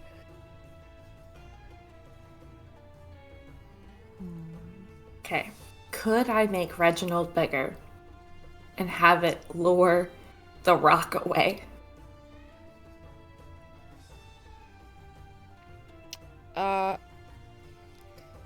You guys would have to get closer. You're currently 3 kilometers away still. Can we slowly inch our way, sneak our way towards the battle? How close do you want to get? Ooh, let's see. Because this is a rock formation right here, and then this is lower. Yeah, where are we? We're not on the map. We're hella far. But once we get onto the map, would we be coming from this way? Yeah. Or would we be coming from You'd this be way? coming- Where yeah. would we be coming from? You'd be coming from the way that Coming you highlighted. from the. Okay, so right here, and then. What the fuck is this just a incline right here? Yep, it's it's a this is 4-foot another- incline that okay. you have to launch over. 4-foot incline here, and then how tall is this incline? Cliff, I'm guessing. Yeah, it's 50 feet. 50 feet. Okay, So this so is I think- high up. Okay. So I think so we're coming from. Give me a sec. Where's my highlighter? That's not it. Or my measure. So if we're coming from this way, right? Yeah. So we can probably hide right here. All of you know? might be kind of exposed for the rock there. This would be a safer bet. Yeah. Okay. Because this this cliff is- side would be way Because better. this is 20, 30 feet up. Do you know what I mean? This is 20, 30 feet up. It's Yeah. kind of like a ledge that's protecting the blue dragon. So behind here, you guys wouldn't be able to be seen. Got it. Sounds Alright. good. All right, so you guys want to get Alright, up to there? That's. Yeah. Up there. All right, we'll start dropping you guys in. How heavy was that chest that was at that cart? 20 pounds? What? We Okay. Now we can just come back for it. Never mind. They did say we'll that get if you it. find We'll it, you definitely can keep it. grabbing that. Yeah, we'll Well- definitely be grabbing that on the way. Okay. Yeah. Never mind. Yeah. Who am I missing? Aurora. Aurora.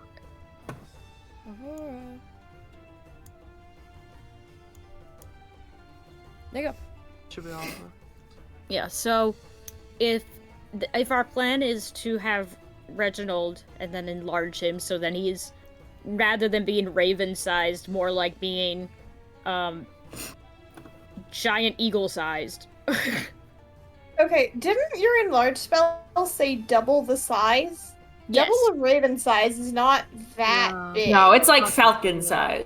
That's what, okay. Okay, we have a falcon-sized moth, though.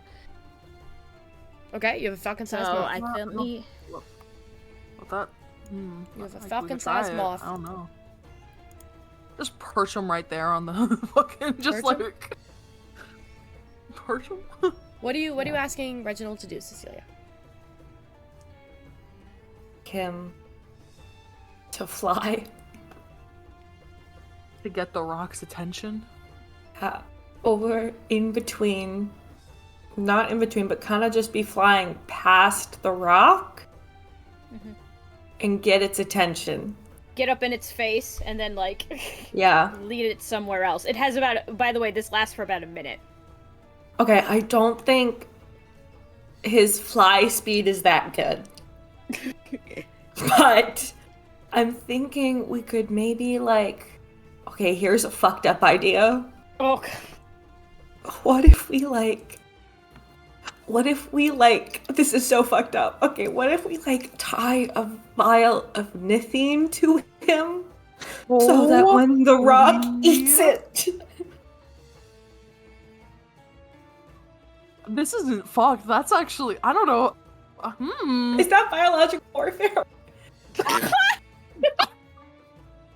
Holy shit! I think when you bring up that idea, Nev just like springs to life, has the most like mischievous grin on her face. She's been looking at Cecilia, who got concussed from it. Wait, are we doing it with nithine or antinithine? I have antinithine. I don't have nithine. We don't have regular nithine? No. No, we only have antinithine. No, so- and here's the thing. Nithine is just like straight up gasoline, right? Yeah, it's just being something gasoline. Yeah, antinithine is the stuff that's made. That's like the glow stick water. So yeah, Glorp is not down to feed an animal antinithine. Okay. Yeah. Okay. I'm just trying to like, what would make it more effective? And also, get it to go away. This is also, crazy. Who knows? Crazy. Also, who knows? Who knows if we feed it that? What if it's like fire like attack becomes like infused with it? Yes. That would be fucked. We would be fucked. The only way to know is finding out. The only way to know is finding out. Do it. Okay, hold on. Do What? it. How far away is that? We feed this rock the demon core. Any other substances that we could use to like strap? Do we have anything else we could strap to Reginald? Do you have gasoline now? Like, do we have gasoline? Do we have smoke powder? Smoke powder? Do we have smoke powder? That's a firebird. That's a firebird. Give me a second. Wouldn't God that- damn. I wouldn't have that make some. it stronger? I have Well, some. no, but it would blow up. I have some black powder. Black powder. Fire's going to hurt the inflamed focus. Yes. Well, no, listen, but maybe it'll be enough to distract it. So imagine a cask of black powder is strapped to Reginald. It flies past the rock, the faux phoenix. The rock I also have some string. snaps down onto it, and it explodes in its mouth. It might get it confused and hurt enough to fly away, but it probably won't kill it.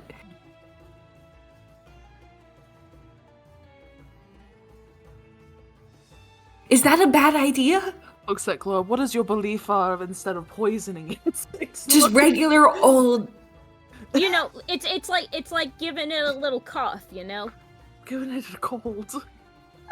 Cause I kind of like this idea. Nev, as she starts putting some black powder into like a sock. Nev's hubris is growing. Oh no. That might be the bet. Fuck it. Do it. Do it. Just do it. Real quick, Shex, DM question. Black powder in this sense, when it reacts with fire, is it like, you know, boom, boom, boom, boom. Yeah. Explosive? Yeah. Yeah. Cool. I put some of the stronger, but I put some of the black powder into a used sock. Okay, put the drow poison in. Mirabelle, put the drow poison in. Let's do anything. Oh my for god! poison. Oh my god! Rhett asks Aurora to cover Glorm's eyes because I realize I can't reach up there. Okay. To be fair, we won't do the poison. Glorb, I need you to make a nature check. No, to be clear. I was gonna say, Glorb is fine with poisoning this thing. She just doesn't want them, like, getting antinethine into the environment. Okay, so just antinethine is a no. Antinethine's a no, but black powder's an okay. I will say, Drow poison is Glorb, okay. this is not an animal. This is not a beast. This giant bird. It's a demon. It's a monster. Yeah, like, to be clear, this is not like a... Glorb's objection was not like a hippie don't hurt nature thing. That was like a, if that antinethine gets out into the environment, everything around here is fucked. Yeah, especially the antinethine it's too much of a gamble. Yeah. It's too much of a gamble. I think you guys should do it. Yeah, like regular poison is fine. If Shelby wants us to do it, we shouldn't do it. I think that would be so fun, and I think you should do it. I think that if we did that, its attacks would be basically all anti-magic, to us, and we would just get fucked. I didn't say that. Yeah. I didn't say that. Listen. I before was already apparently predicting your ideas for future endeavors, so. I didn't say that. Okay. All right, so don't do that. Put the gunpowder in a sock and put some poison in it. I mean, I apparently have 5 vials of drow poison from the dried up Holy plate. shit! Oh my fucking god! Dump them! Give me some. I'll tie. Okay, so I'm tying all of this to Reginald. I hate that you sniffed after saying give me all. Sorry. Sniff the poison. No. I need to sniff! I'm a little stuffed up. Okay. Check your DMs real quick.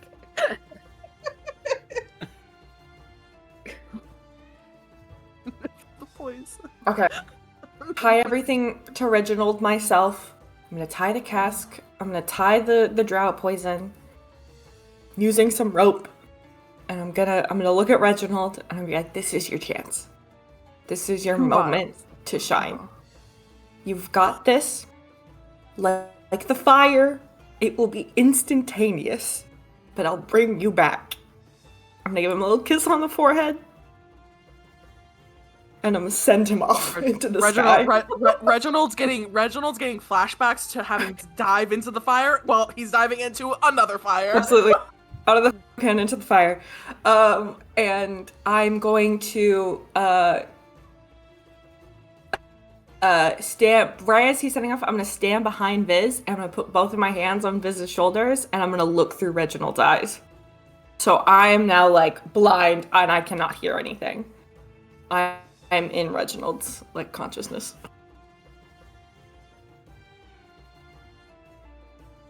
Okay, let me work something out logistically here. Oh god. I'm also scared. Yeah, you better not have tied anything to that thing. You better not have tied anything to it. I'm also wondering if Nev did that. That will be the most fucked thing you have ever done, Meg. I'm gonna be straight up. That will be single-handedly the most fucked thing you did after we just all agreed not to do it. No, it's me figuring out the logistics of black powder that I've buried somewhere, guys. Everyone needs to chill. I don't remember what I said black powder does. I gave that to Nev fucking years ago at this point. Oh my god. That's fair. That is fair. Alright. And I'm also looking up drow poison, so I need a minute. You're welcome. You're welcome. I've got it up if you need it. I got it. It's the specifically it's labeled as drow poison injury and parentheses. Yeah, I've got it. Drow poison was the easy one to find. Black powder. Not so easy. I'm just so curious what Meg DM checks. I'm so scared. That scares me. Meg DMing anyone? As Nev scares me. I haven't even gotten the chance to look at it yet, if that helps. So much. Please, Please, Nev, don't do it. Wait, Please you know what? don't do it. I'm gonna personally choose to have faith in Nev because I think so. Because hey guys, Nev in character was very disturbed that all happened to Celia. Yeah, and so what if she that wouldn't do happens it. to me again? Yeah, You know, she that's wouldn't my do it. familiar. Yeah. Okay. What happens to Reginald? Oh yeah, that's really fucked. So Objectively, yeah. Nev and Meg, and by extension, would be a bad person. Yeah, exactly. Meg. okay, I found it. Simon, so scary. Okay, so you command Reginald to fly into the open mouth of the rock. Fly into the fire. Okay, we're gonna do a series of rolls for Reginald. The rock opens its beak and begins to flap fire. This is going to be a check from Reginald to time this shit right. I need an acrobatics check from Reginald. Let's go. Okay. Reginald. Okay. If I was Verna, I would have slapped him with guidance. Damn. Okay. Does anybody have guidance? I have. Hold on. Hold on. I have bardic inspiration. I don't know how well that would help though. You can give it to Cecilia, who can use it for Reginald. Oh! Vis put his hand on Cecilia's hand On your on his shoulders. shoulder and go. Yeah, he'll just put his hands on his shoulders where you'll be like, "You got this." Oh well, he's like, she doesn't. Can she hear me? You got this. Yeah, okay. Okay. So it's an acrobatics? Okay.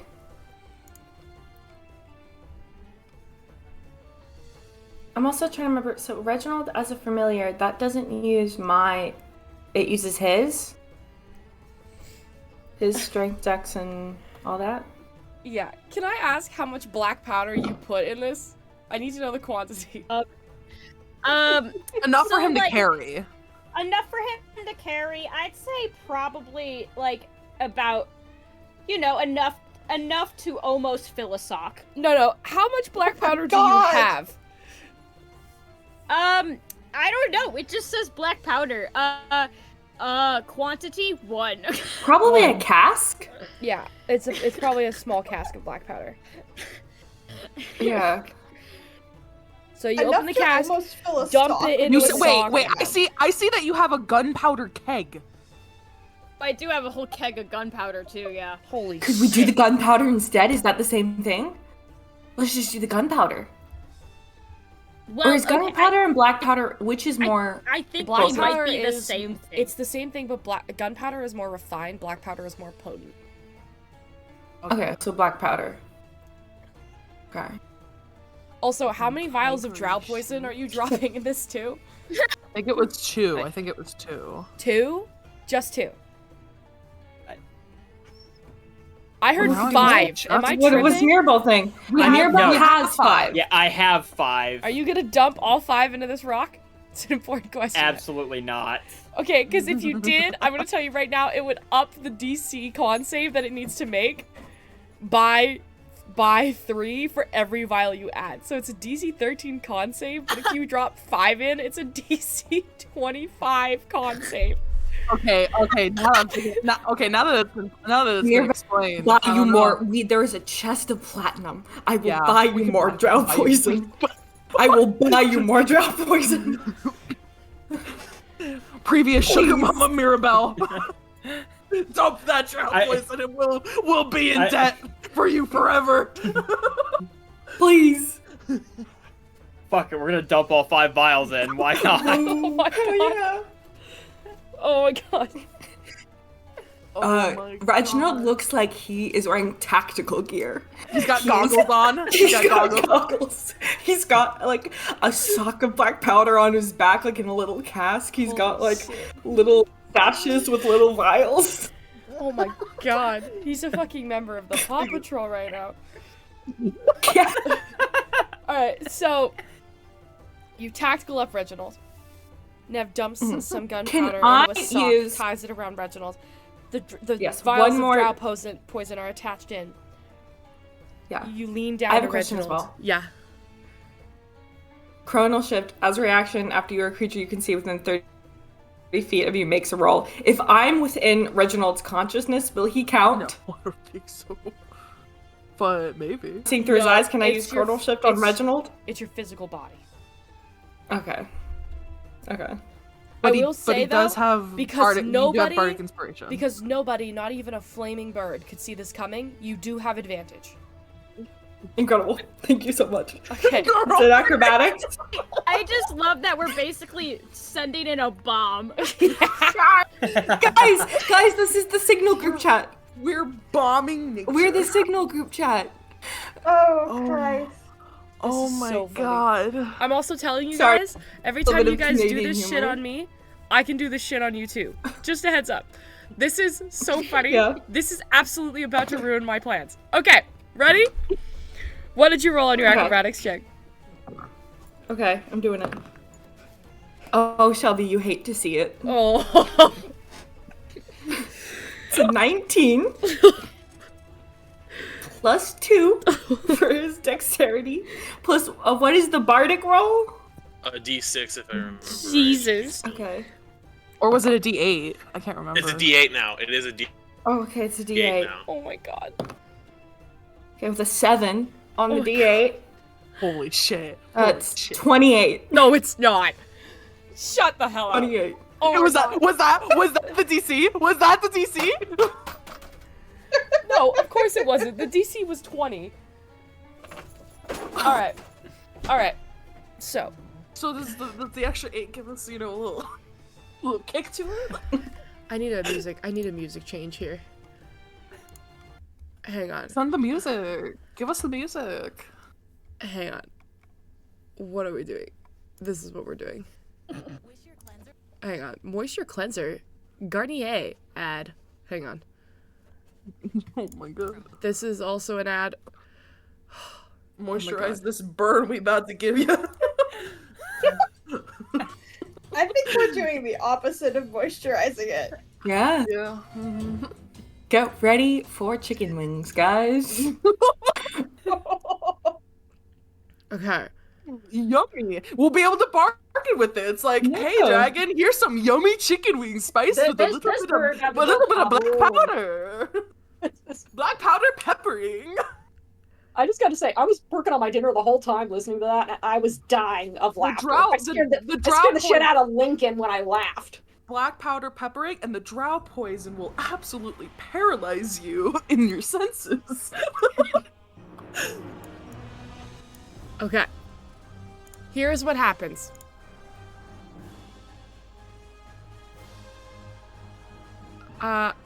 Yeah. Shex, by the way, just to let you know, this is how I felt every time you did something batshit crazy as Aiden. Thank you. Meg, real quick. Nev goes to take out her journal and it's not there. What? Huh? I'm just gonna add to this shit real quick. Wait. You told me that What? you just messaged What? me quietly that when you DM'd me, you said Nev goes to take out her journal. Your journal is not there. Yeah. Oh. You look you like What? Reginald gets like sent off.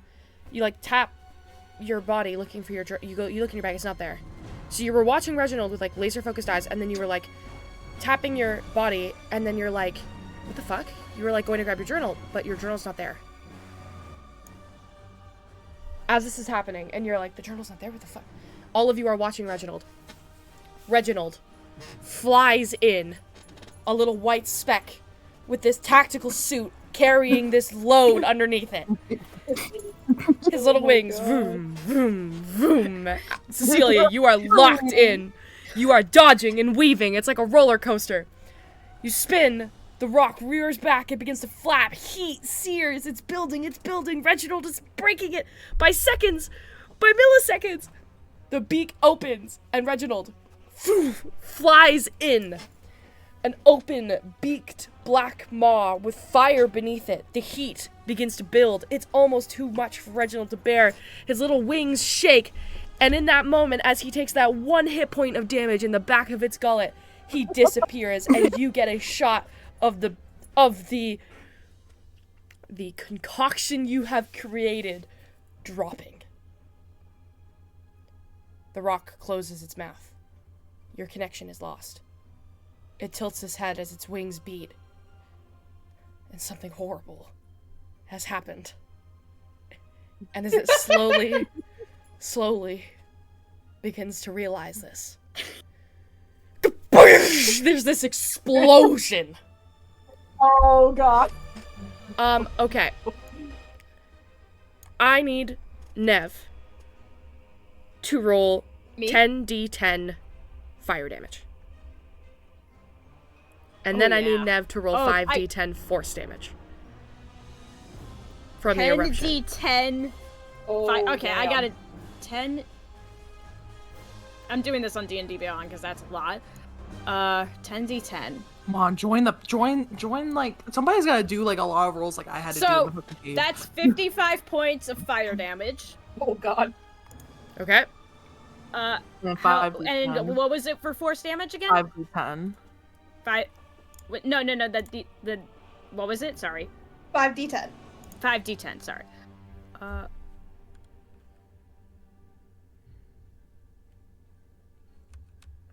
26 points of force damage. So it's 56 points of fire damage, 26 points of force damage.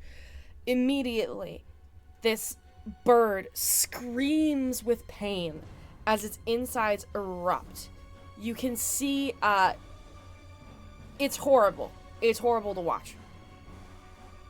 It takes the hit from within, and you can also tell immediately that something else is wrong, too. It is going to make a con saving throw against the drow poison. It fails. Oh boy. It is poisoned. Okay.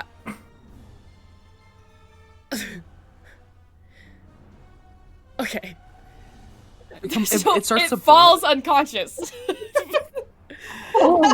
So, because it failed by 5 or more. Holy shit! What the fuck was that?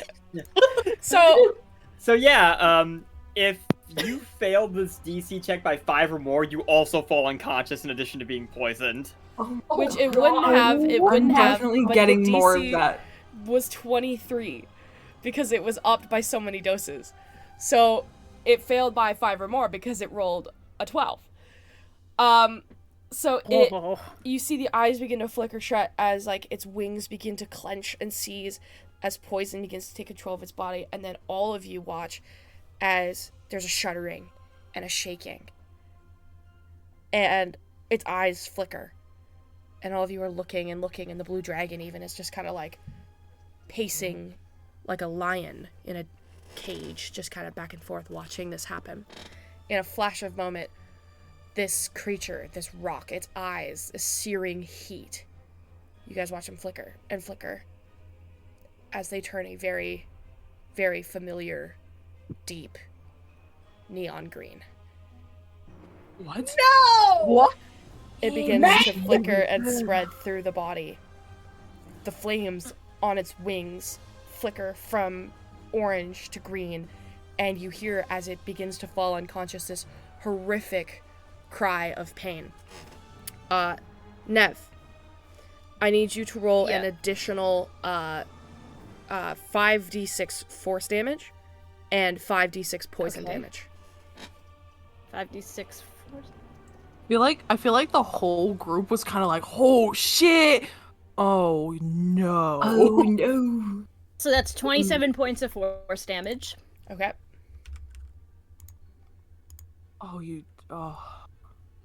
Everyone slowly turns to look at Nev. And then 21 points of poison damage. You see the rock's body.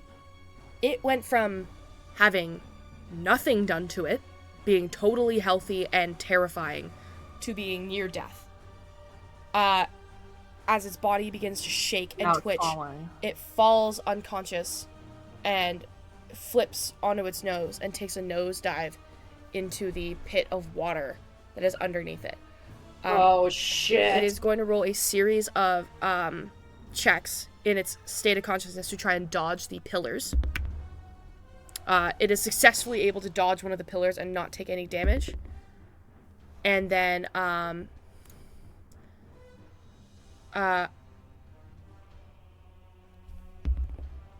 it lands in the water, the flames extinguishing as a part of its body, beak up, hovers into this shallow pool of water.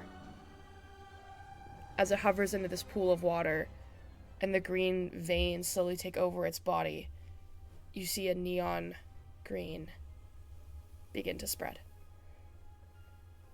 And the pool begins to light ever so slightly.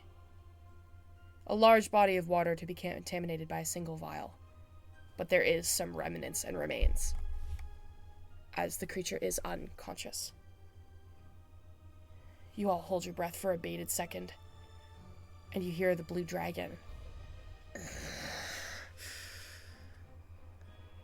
What is this trickery?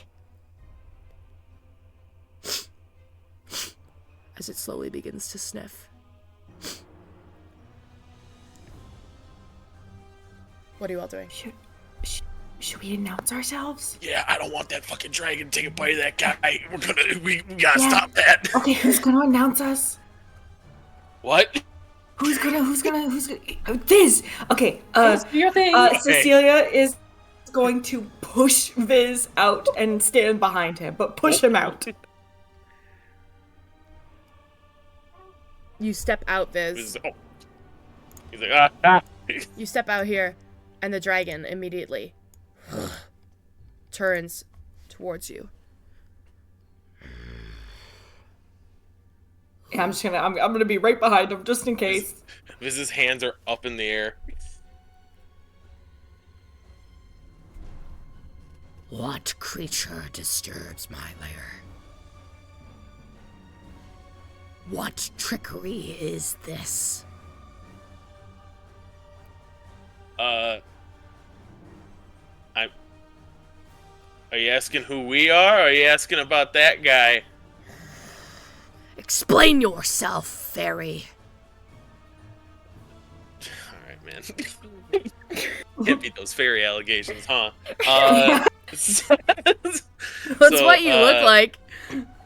Yeah. Viz will be like, so we were, passing through. We saw the, wreckage of the carriage back there, and we saw some lights going on over here. So we came over to, check it out, and we saw that, and, you in your cave, so we, wanted to help. Make a persuasion check for me. Oh.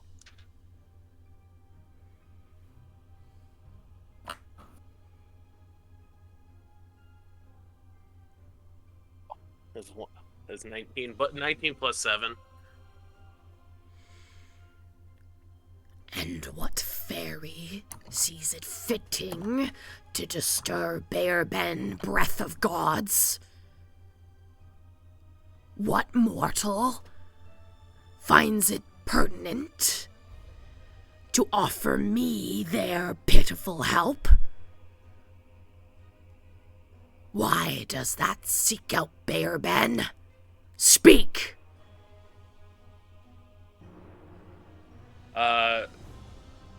We were coming for, what was the reason we were coming for again? For Voss.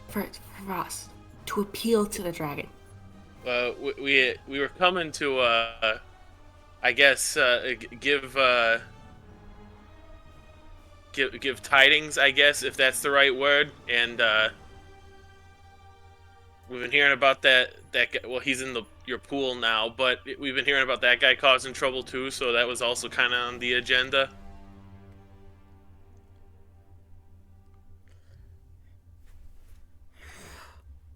So what? The dragon kind of sits back on its haunches a little bit. And this flaming bird was terrifying, but now you realize that you are now facing a dragon. And up on its perch, it is just menacing looking. As it kind of rears down and opens its mouth, you see lightning crackling along the inside of its maw. And while this discussion is happening, am I able to take a bit of a glance and try and figure out how old this dragon is? Make a nature from check. Afar? All right. As it kind of looks at you, tilts its head again. Enough riddles. Why are you here? Just, To learn about the cult of the dragon, yeah. We wanted to learn more about a cult of a dragon in the area. And you were nearby, so we wanted to ask you if you were, the head of that. The dragon rears up. Make a persuasion check. The DC on this is high. If you have it, I have Chronal Shift. Oh, okay. That was a 17 for nature, by the way. 17. It is not a big, massive, terrifying ancient dragon, but it's not a wormling. Okay. 26. 26. The creature leaps off its perch. You see dust kind of ricochet around you as it lands with a fierce gust of sand, blowing in all directions. It rears back. You hear the guttural growling. You can feel the hairs on your arm stand on end as lightning crackles through its body. And it rears down to regard you. In order to offer aid, you need to be equals. And I am equal to nobody.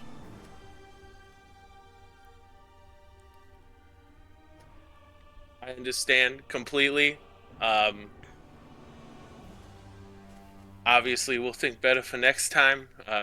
We were hoping to kill that thing in the first place. I'm sorry from what I could tell, it's unconscious. So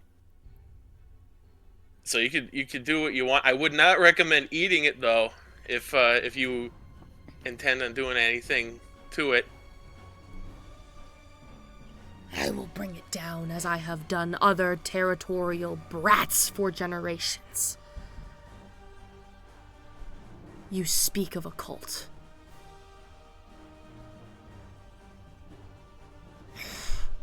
Yeah. And do you wish safety from this cult? Is that why you have come? To pledge yourself as servants to Bayerben?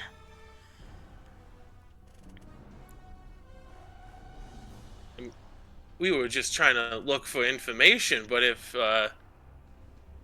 you can offer protection, that would be great.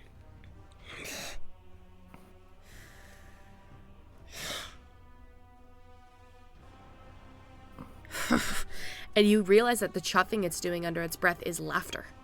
It's laughing at you. Few will know safety from Mother's vengeance. But for my pets, she offers solace. If it is safety you wish for, then stay.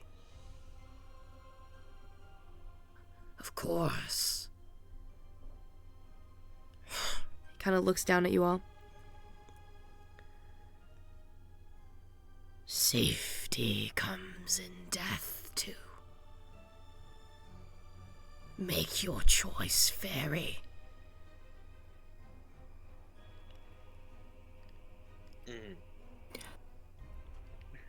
I'm sorry, what did he ask?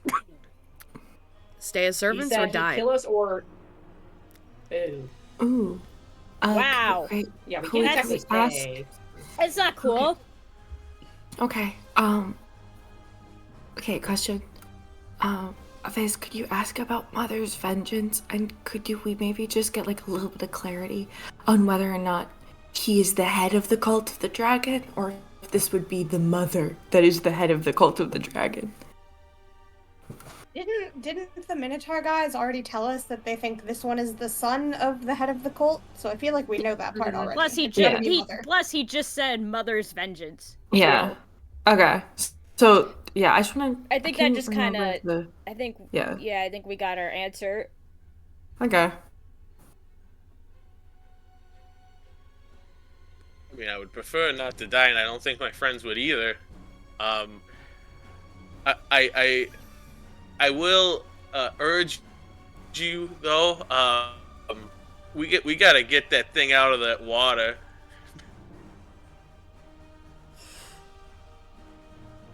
Are you once again offering help? Oh no, I'm just saying there's something wrong with it. If this territory, you're not gonna want it here. I think it's poisoned the water. And do you think I'm not smart enough to know when something has poisoned my lair? Do you think I need anything from you? I've already told you. Absolutely not. I can offer you protection. But if you choose no protection, then your answer is given! I need everybody to roll initiative. Oh, this motherfucker. Damn it. Fuck. I knew that was gonna happen. Okay, I have a question. Yep. I purposely never took Glorb out from behind the overhang. Does he know that I'm there? He probably does. He jumped and I guess he could flew. probably He jumped and flew over. So you get the sense that he wouldn't have landed there if he didn't like check to see if there were more of you hiding behind that rock. Fair enough. I got a dirty 20. Okay, dirty 20 for Nev. Rhett. 19 total. 19. Mirabelle. 5. I rolled a nat 1 on initiative. Yikes. Aurora. 15. 15. Cecilia. 17. Okay, 17. Glorp. 10. 10. And Viz. 16. 16. Okay. That means the first one to go... Ooh, the first one to go is Bearben. Who rolled 22. Oh, we're fucked. Alright. Ooh. Ooh.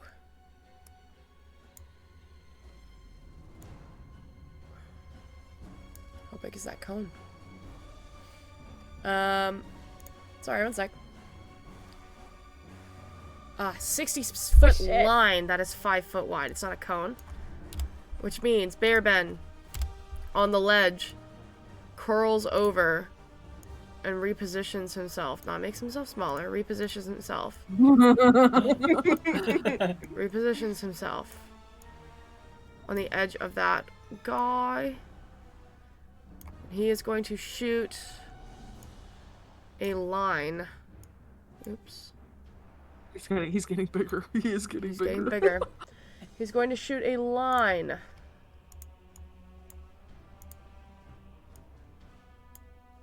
From his mouth. That will catch. Let's see. Alright, Viz is just out of the way. It catches Cecilia, Nev, Aurora, Rhett, and Mirabelle. So I need you guys to make a dexterity saving throws.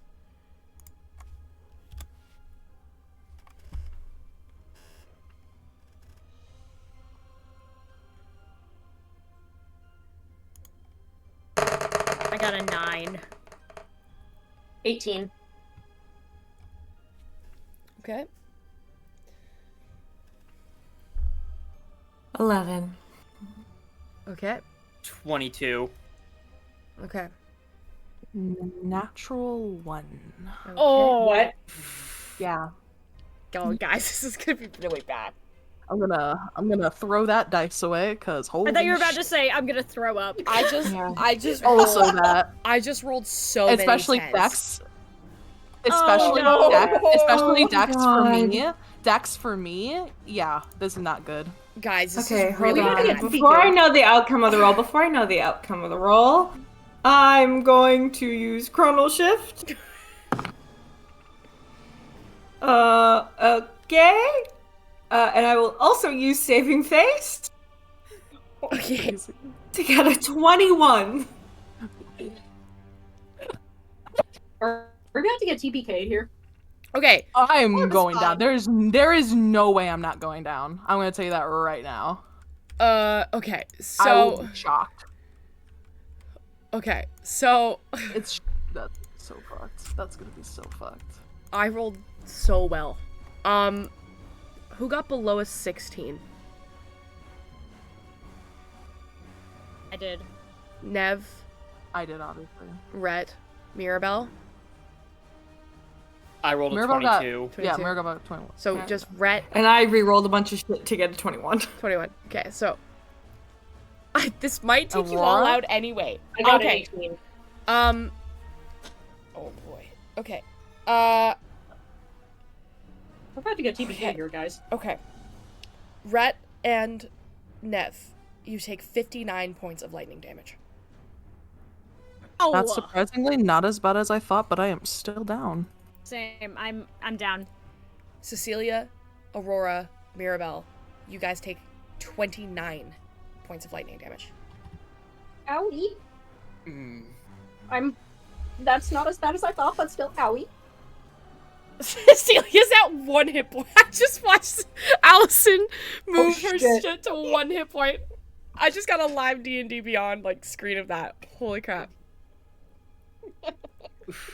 As Viz, you are standing so close to this dragon, and you dodge this line by the hair of your damn teeth.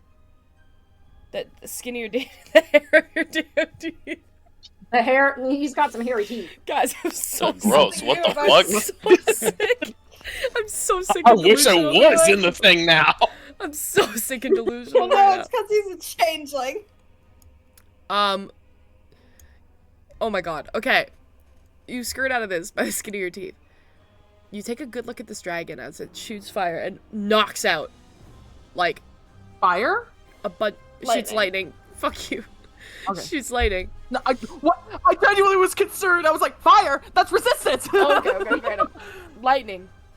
Jeez, calm down. And you realize why Bearben is so enraged.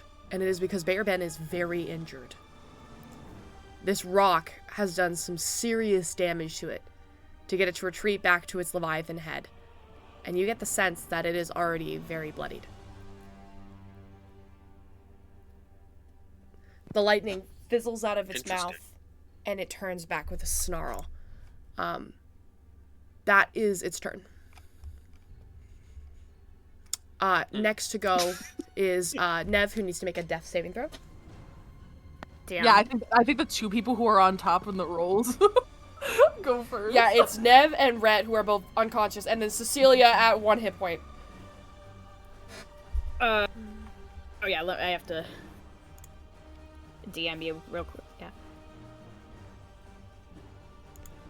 I didn't even realize, Wild, but you're right, I did kind of Brennan Lee Mulligan that a little bit. I was like, where is this line coming from? That was awesome. It's almost did, and I got terrified. It was almost verbatim, Yeah, I think, I what was- he said as Asmodeus, which I'm realizing where I pulled that from. It's just like it was. I think it was more so like you said, like even, like if we were on the same even plane, but I think he said something about beneath me or something. Yeah, he was Or like, in I'm order to beneath no extend a one. hand, that you have to be beneath me.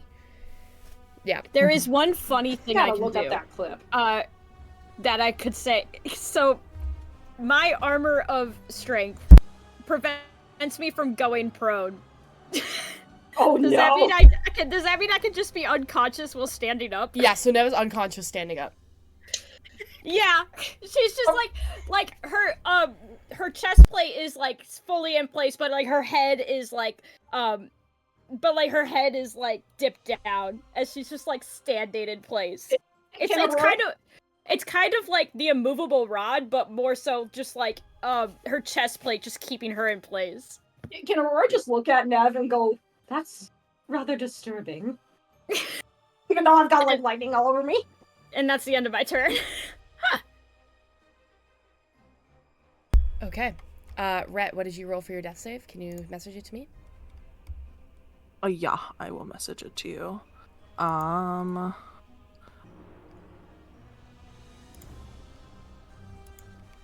also, just like to a note, Miraba would have seen it the most right when like they were going, to like hopefully try and dodge, but it was a fail. You would have seen Rhett like when he moved. You would have seen like not only was he just not gonna get out of the way in time, you just noticed like his leg almost give out from underneath him, and just the sheer panic in his face as he then got like right in the line of that lightning. That's it though. He downed otherwise. And I am good. Cecilia, 1 hit point and a fucking dream. Okay. I'm going down right after this. So I'm going to okay. I'm going to move myself 30 feet this way. 5, 10, 15, 20, 30. Just to get out of the line, I'm gonna try and draw its fire. And as loud as I can, I'm just gonna scream, "Fuck you!" Oh my god. At the dragon. Crazy. And I'm going to do a 3rd level chromatic orb. Okay. What skill would you like to use to get its attention? Intimidation? Well, persuasion? certainly not lightning. That was not the question I asked. That what did you ask? So far from the question I asked. I'm so confused. I'm confused. What skill would you like to So use to confused. persuade the dragon to look at you? Oh. Persuasion, intimidation, and you said, well, not lightning. I only heard I only You like were listened just to not half the sentence listening. for Yeah. a reason. You were just not listening to me at all. So funny. Oh my god. Sorry. I'm like, I got 1 hit point. I'm in a weird mood. This is the second day that Reginald has been a kamikaze pilot. I will use intimidation. Okay, make an intimidation check.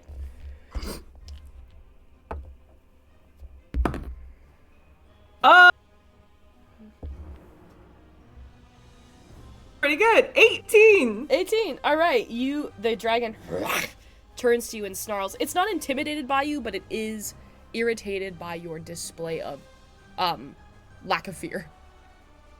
Okay, and when it turns its head, it's gonna hopefully get a bolt of cold damage. Cold damage? To the face. All right. Go ahead and roll to attack. You know what? It was just fighting a rock that did fire damage, and fire damage was doing a pretty good amount of damage to it, right? I mean... It was taking some fire damage. I'll do fire instead. Okay. I don't know if that's a good idea. They're probably not resistant to more than one thing, right? So I'd say just either one would work perfectly fine. Okay, I'll do fire damage. Okay, that's pretty good. That is a 24. A 24 will hit. Go ahead and roll your damage. Okay. 5d8.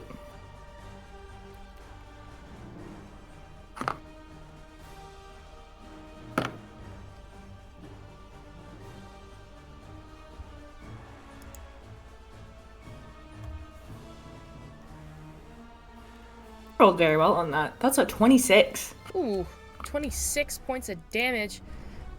The orb collides with the side of the dragon's head, and you hear a absolutely pained and enraged roar. The dragon is looking at you, and it is pissed, and it is hurt, and it is struggling. It's at the end of your turn. Yeah, I don't think I have any bonus action, so that's it. All right. Viz, you're up. Shex, I hate to do this to you. Oh my fucking god. This is the thing we talked about this like a long time ago. Oh no. For Ethan's exploding quill, Oh. you said depending on the feather I use, it does different things. It still does like the damage and everything. It just does something extra. He has 2 owl bear feathers. Okay. What does the owl bear one do? The owl bear one. Evan, you evil genius, you. I'll ask you a better question. You're the caster of this spell. Gulp. You have a little bit of magic in you. What would you, if you knew that using a different feather would do different things, what would you hope for in this moment? I mean, I guess force damage. I mean, I guess it would just like, because when Viz has thought of owl bears, he's only thought like they're scary, they're big, they got body of a bear, and they got stuff of an owl. So I don't know. I guess like it just like I don't know, like a big punch or like it just fucking knocks him prone. Maybe I don't know. It's just something like you get hit by an owl bear. All right. Go ahead and cast Chthon's Exploding Quill. What level are you casting it at? 3rd level. Make a con save. It's a con save. All right. It's a beefy dragon. How far away is it? It's on that ledge, right? Yeah, it's up on the ledge, so it's like 40 feet above you. Okay, we're good. Okay. We're good. All right. It is a +8 to the save. What is the DC? It's a 15. 15. All right, maybe you'll get lucky. Wow. That's an 11. Natural 3. Oh, it's blinded for 1 round! It's blinded for 1 round. It's blinded for 1 round. We got him. You shoot the quill at it, and it hits the face. As the quill explodes with damage, you guys hear the sound of an owl bear screeching loudly, like horrific. Like you can tell it's an owl bear because it was an owl bear feather. Viz, you can definitely tell it's an owl bear. You can hear the screeching sound, and then all of a sudden, you see the blue dragon begin to thrash as its eyes are blinded and it's wrapped in pain, and you see it begin to start to turn around. Viz, you understand what is happening the second it starts to turn. It is now blind and panicking, thinking the rock has gotten up and rejoined the fight. Go ahead and Hell yeah. Go ahead and add your damage there. Ooh, that's 2 10s. Hold on. Now I'm double checking. It's normally 1d10 plus 4. Is it like plus 4 like added to it, or the 1d10 plus 4 for each roll? I forgot how that worked. It's all at once. I'm rolling 3. Okay, so the 4 is just added to whatever total I get. Oh no, plus 4. It's like magic missile, right? Hang on. Oh, then yeah. Okay, never mind. Yeah, it would be like yeah. That was the whole bit. It's like magic missile. So okay. So.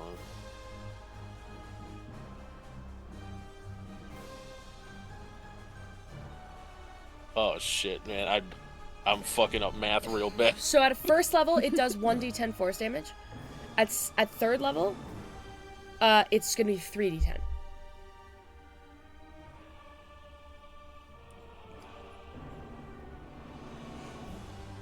And then you add plus 4 to it. Okay. So I add plus 4 at the very end of it. Yeah, so add up your 3d10 and then plus 4 it. Okay. I just want to make sure I'm not gaining the system. Alright, that's 33 points of force damage. Jesus fucking Christ. Alright. What did you roll? Holy 3d10? And a 9! Holy shit, no. dude. The dragon is panicking. It was already hurt. It's now blind. It's having a really bad time. It's scared of the rock. And it is furious and fuming. But, Viz, you kind of smirk. That was a really good shot.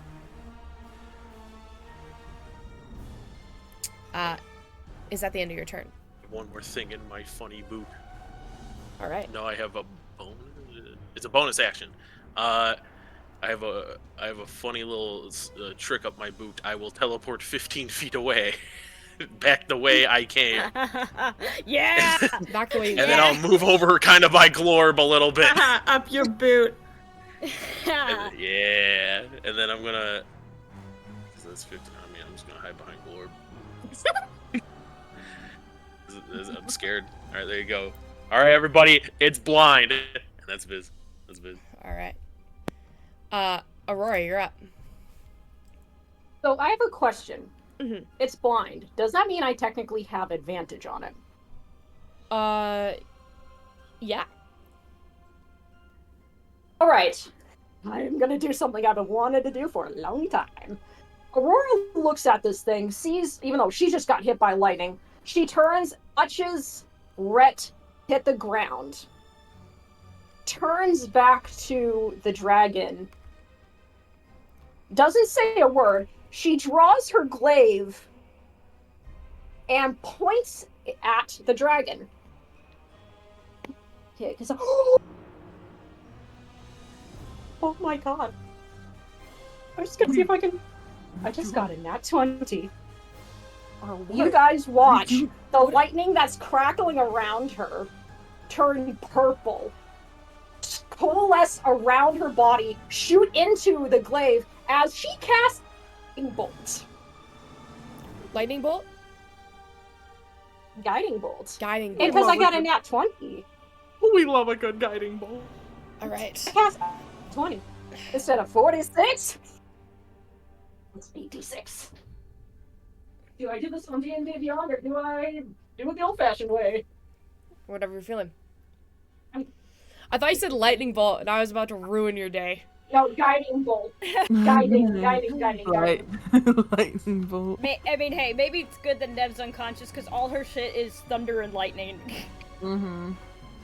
Well, I think thunder would be fine. Possibly. Although, I just don't maybe understand. we don't really know, you know. Ooh. They're kind of in the same realm. But they are different damage. Yeah. And there is different types of resistances to that. Which is really funny because thunder is just the sound of lightning. Yeah. Okay, give me one sec.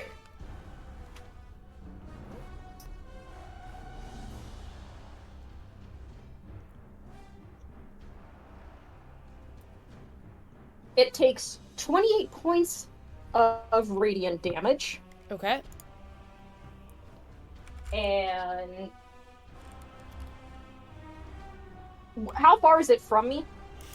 It is 25 feet and then 40 feet up, so it's like 55 feet away.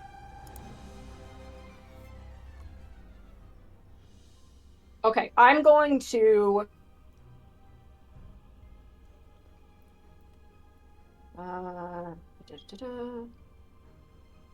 55 feet total, you said? Yeah, about. Okay, I'm going to go to about here and use a bonus action to do Starlight Step to get 30 feet up. So I don't know if you can let me be on the dragon's back. You want to be toe-to-toe with it? You can't get on its back because that's too tall, but you could get right underneath it. You could get on the Leviathan bone and like right toe-to-toe with it. Yeah, I'm gonna go right under it. Okay. If it wasn't for distance, you could totally go onto its back, but I don't think you have enough range. Yeah. Alright, so, and technical question, because I cast Guiding Bolt, that's showing to be, is that an attack or an action? It's an action. A spell is an action. Okay. So then I'm to Action Surge. Fuck, I forgot you can fucking twice. do that. Oh my god. And because I hit with Guiding Bolt, I think that means I get advantage. Yeah, you get advantage on the next hit. On top of the advantage. Wait, do I get double advantage? No, no such thing. No. Just straight advantage. Damn it. I was just like, there's advantage. There was advantage before, now there's definitely advantage. That is 18. 18. An 18 misses. What?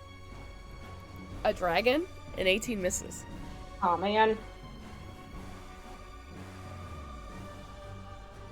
Can I do anything for a bonus action? Shit.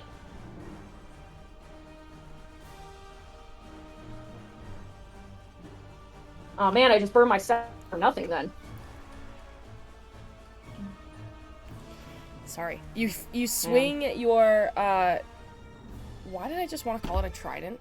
It's a glaive. Fuck. I'm so tired. I'm not tired, I'm just sick. You swing the glaive and it chink off of the dragon's armor, and you realize as you're staring up at this thing, a lot of confidence rifled through your body when you shot it with the guiding bolt, because it roared in pain, and you know this thing is such an idiot. I have an extra attack. Wait, I have an extra attack. You did a spell. You did a spell before, which wouldn't be an attack. But I did. Action Surge gives you another action, so you get a second attack. So your glaive chinks off its armor, and you realize you're gonna have to readjust here because you are face to face with a dragon, and this is a much tougher enemy than you originally anticipated. So even though I cast Guiding Bolts, I still can't use my extra attack. No, you can, because you use Action Surge and then you're attacking twice.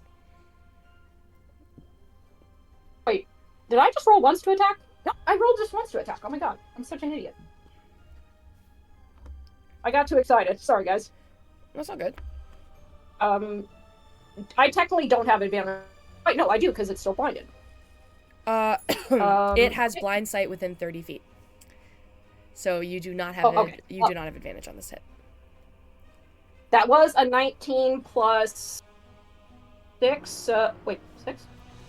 Yeah, 6. So 19 plus 6, that's, right part. 25 to hit? That will hit. Okay. I got too excited there.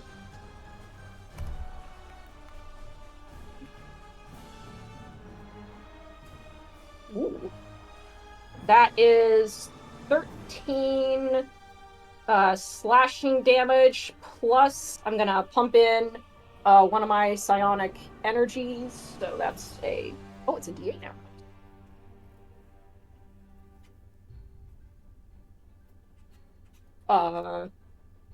So that's 13 slashing damage plus 4 damage.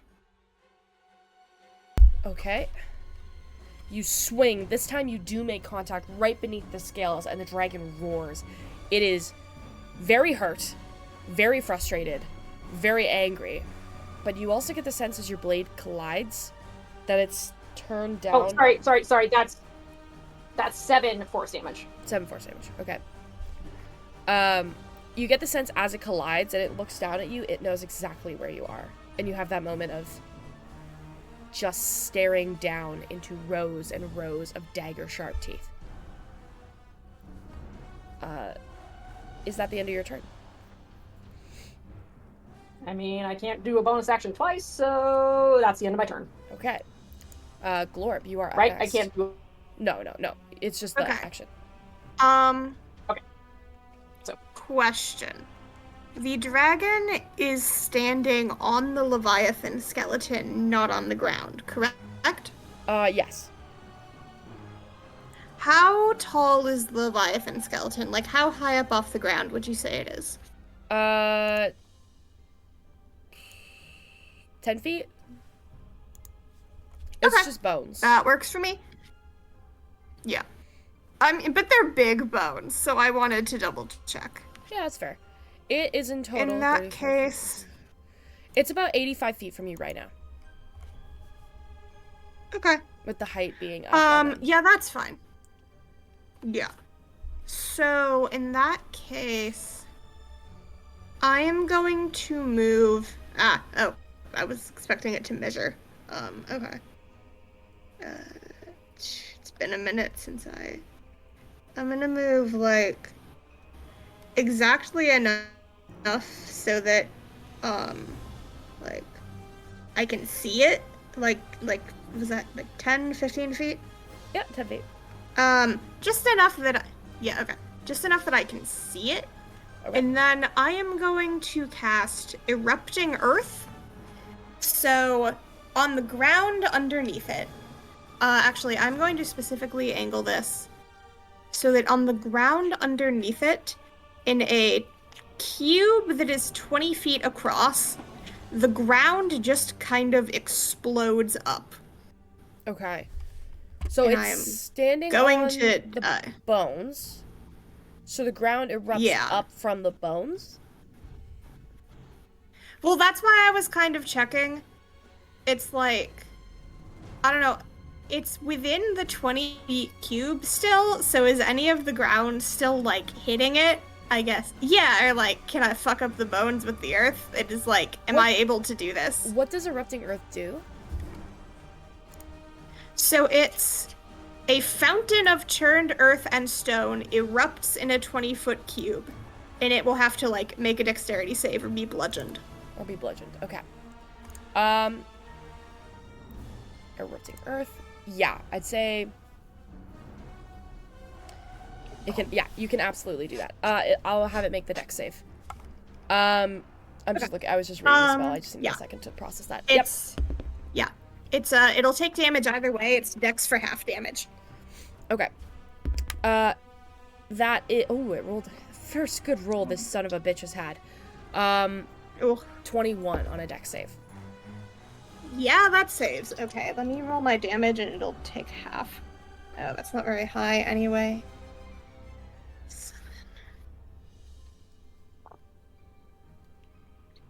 Okay, half of 15, so it takes what, like 7 damage? 7 damage? Hey, it all adds up. Okay. Alright. Yep, okay. There's also difficult terrain, but I'm guessing that doesn't matter since it's standing on the bones. It also can fly. So it'll start picking up its wings. Yeah, so yeah. Okay. And after I do that, okay, actually the little, like, they look like broken pillars, I'm guessing. Like, how tall are these? Like, the little shapes. They're about 40 feet tall. Some of them are 40, some of them are 20, some of them are 30. They're kind of broken, but they have a little bit of range to them. So in that case, they would be enough to, like, say, give some cover if the dragon were to, like, breathe some lightning and it's between me and it? Yeah, totally. Okay.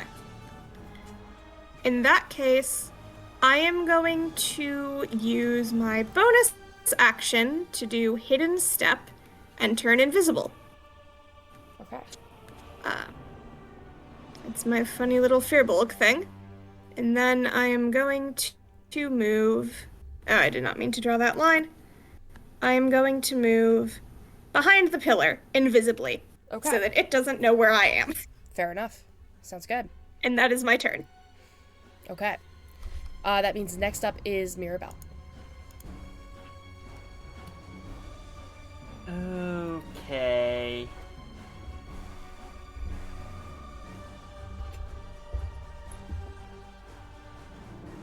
I'm kind of realizing this, with where this dragon's perched, this is actually not a great fight for Mirabelle.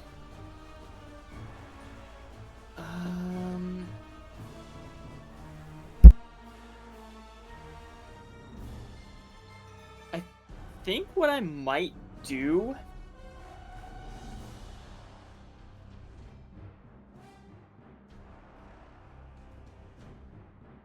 Could I have Mirabelle kind of grab Rhett's body and just kind of pull it behind this, this pillar right here? Yeah, sure. So when you drag a body, you move half your movement speed. So you would go 5 would become 10, 10 would become 20, 15 would become 30 feet of movement, but you could drop Rhett behind the pillar. Alright, I think I'll do that. I'll make sure Rhett's behind the pillar. Okay. I'll move Rhett here. Oh, you got it. Yeah. And then I think Mirabelle's just gonna kind of hope there's a bit of cover with where the dragon's at right now, especially since it's blinded just from that angle. But yeah, I think her primary idea right now is to just get Rhett out of harm's way. And if we make it back to her turn, she'll probably rush and try to do the same for Nev. But yeah, unless that dragon comes down a little further, this is not really a great fight for Mirabelle. Okay. So that will be it for her. Okay. Next up is the dragon. Or back at the top. The dragon, sensing anxiety and fear, and also bleeding and struggling, and can only sense one person beneath it right now. Snarls. Its lip lifts. It turns to gaze down with these beady gold eyes at the one person within range. Aurora. Mm-hmm. I need you to make a, oops, that's not the stat sheet. I need you to make a strength check. A strength check or saving throw? Check. This would actually be athletics. Oh, okay, I'm doing an athletics check? Okay. Yeah. Holy fuck. 25. Wait, right? Yeah, 25. 25. Okay, that fails. Sorry. What? It shouldn't have. I just rolled fucking crazy. The dragon rears down and snatches you. You are grappled. It looks out to where all of you are. It cannot hear the beak or the cry or the roaring anymore, but it's blinded. And it goes...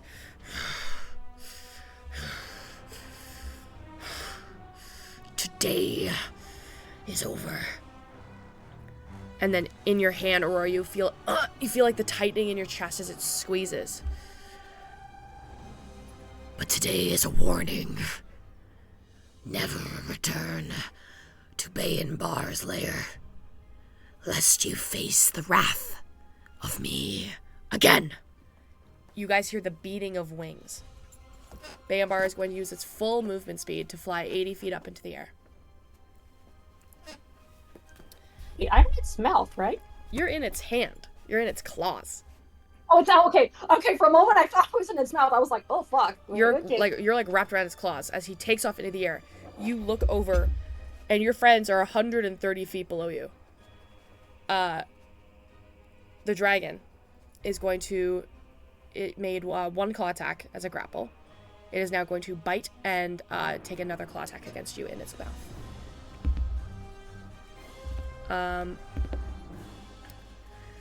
You are very fucking lucky. That was not a natural 20. It was almost a natural 20, and it rolled. Holy crap. That is going to be an 18 to hit. That hits. Okay. I can't use Sentinel because this is against me, right? This is against you. Wait, hang on. Let me see if I can check something real quick. Okay. Okay. No, continue. 12, 13, 14, 15, 16. 16. You take 16 points of piercing damage and 8 points of lightning damage. Okay. As it clamps over you. 16 plus 8. Yeah, and your body is rocked. Okay. And then it claws at you. Again, with its claw attack. 11 plus 9 is like 21, right? So I think that still hits 11 you. Plus, that's dirty 20, but yeah, that will hit. Okay. You take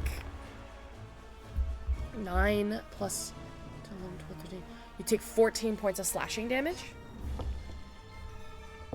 Okay. And it drops you.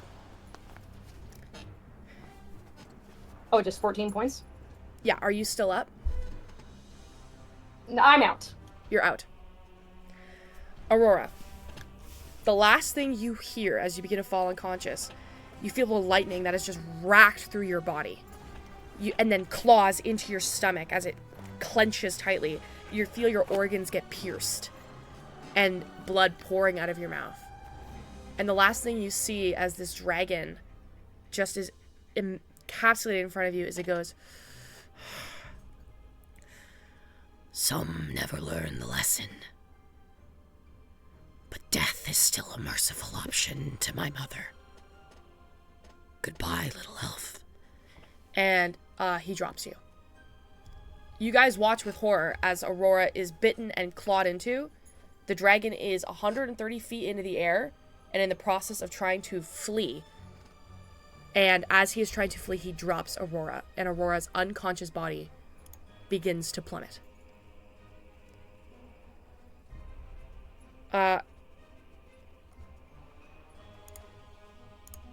Here is my question. Rhett and Nev are unconscious. Cecilia, you are at 1 hit point. I think you have Featherfall, correct? I do, yes, and it's an action. It's a reaction, right? It's a reaction. Yeah. I Okay. will cast Featherfall. You will cast Featherfall. I'm gonna say, if not, I know Revivify. The reason I ask this is because the dragon is fleeing. It is going to do everything it can in the next couple seconds to get as far the hell away from you as it can. Where is your focus? Are you going to try to kill this dragon? Or are you going to turn your attention to Aurora? I'm hopefully going to do both. Okay. So, Aurora unconscious, his body is plummeting. The dragon is flying up in the air. It is your turn. What do you do? Is my Rhett and Never unconscious? Rhett. Oh yeah, Do we Rhett still and need Nev. to make another saving throw? Yeah, make your death saves. Yeah. Okay. Get a natural 20 and be up.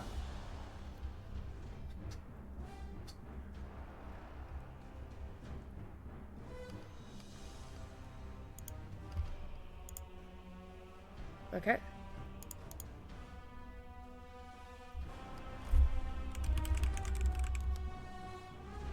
Okay.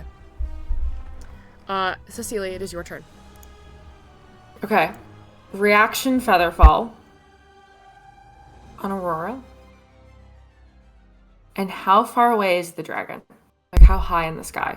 From you, really far. Yeah. The dragon is 25 feet plus 80 feet up in the air. The dragon is 140 feet from you. In the air? It was When 40, did it get up there? It was on that ledge already 50 feet above you. It was already 50 feet above you. It is now shot 80 feet into the air. It took And off. you are 25 feet away from it. So it is 130 feet from you. If I don't fuck around with my directly math. below Allison. it, if I run directly below, will I be closer to it? No, because it was 50 feet up and 80 feet in the air. You could run closer to it, but you're still gonna be 100 feet from it. It's fine. I'll be directly below it. I just need to be within 100 feet.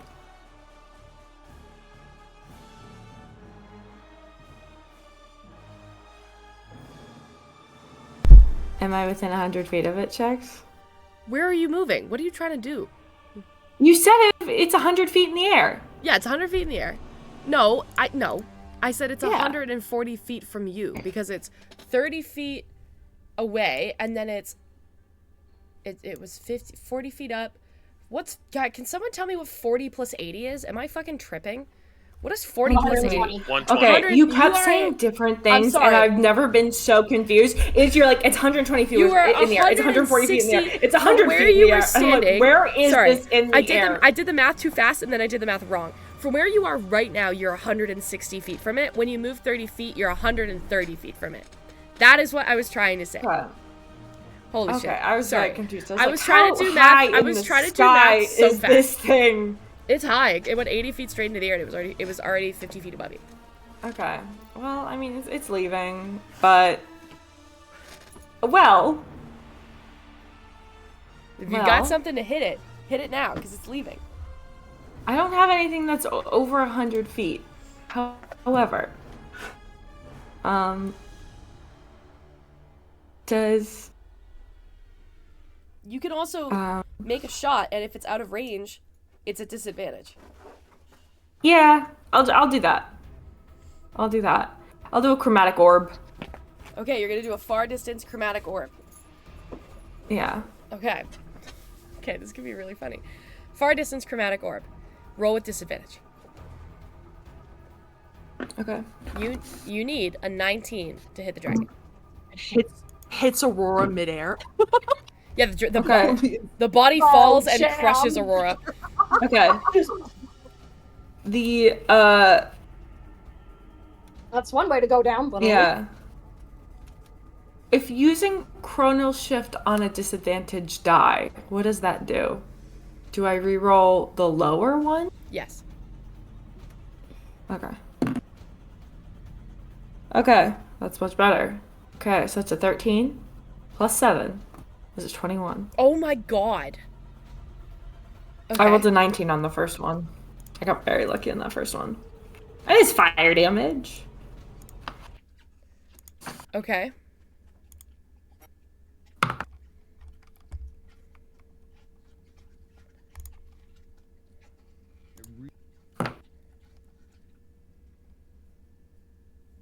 $29. 29 points of damage? Yes. Okay. I'm doing third levels. Okay. What kind of damage are you using? I'm kind of doing it because I don't move out of the way, so I'm kind of doing it at an angle. So I'm kind of like shooting with a ray of fire kind of at an angle. So I'm hoping if it does fall, it kind of gets slightly out of Aurora's path. You know? Okay. What kind of damage are you doing? I'm doing 5 damage. Cecilia. Imagine if I said lightning.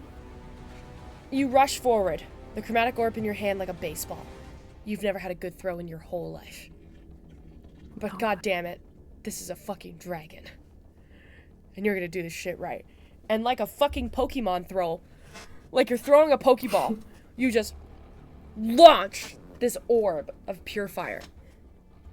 I say for Reginald. It sails towards for the dragon. Reginald. It slams into the underbelly of the dragon. Cecilia, how do you want to do this? Are you serious? Oh, yeah. Cool. I was It just had being 4 like, hit I'm really points. gonna hit off on Kill the it. dragon. You just killed a dragon. Cecilia Darlington killed a fucking dragon. Cool. I think, okay, so yeah, I've loaded up. I throw it like a baseball. I've never been good at that in my entire life. And yeah, I throw it. A ray of fire. Well, it's from a diamond. So I imagine I also kind of throw the diamond with it. Yeah. I throw the diamond up in the air, like with the Pokemon, and it hits the dragon. And then when the fire ray bursts out from it, when it hits the dragon like an actual Pokeball, and I'm hoping that it kind of nudges the dragon in a certain direction so that when it starts to fall, it nosedives in the opposite direction of where we are. Kind of back towards where... you know what? In the water. If you really want to maneuver here and if you really want to try and maneuver a 40-ton dragon with a single rock, thrown at its head...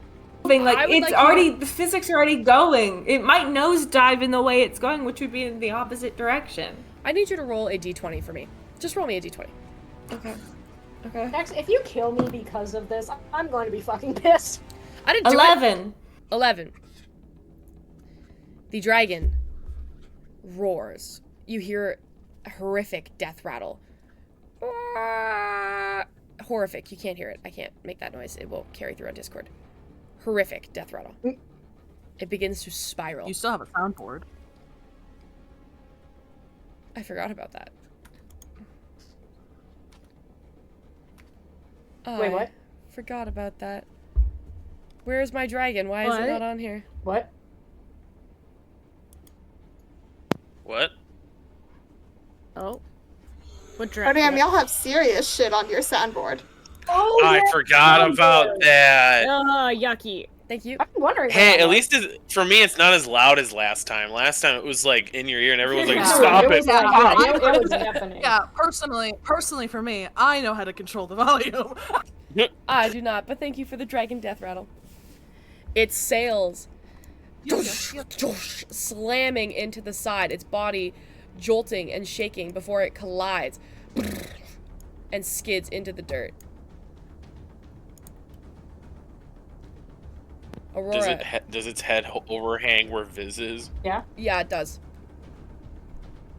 Viz, you watch the light leave its eyes. Aurora, unconscious, floats to the ground. You have a couple downed friends. What do you all do? Viz rolls up his already rolled up sleeves. He's gonna go around. I guess how many levels? Okay, I mean, how many people are down? 3. Yeah, Aurora. If you get the other 2, I'll get Aurora. Well, I was gonna say I still have like all 3 of my like second level spell slots. I could just healing word each of them. Here's my question. If Viz. you wanna. So, Glora brushes over to Aurora as she's falling out of the sky, taps her with some healing magic. Viz, you rush over. Who do you go to first? Do you go to Rhett or your sister?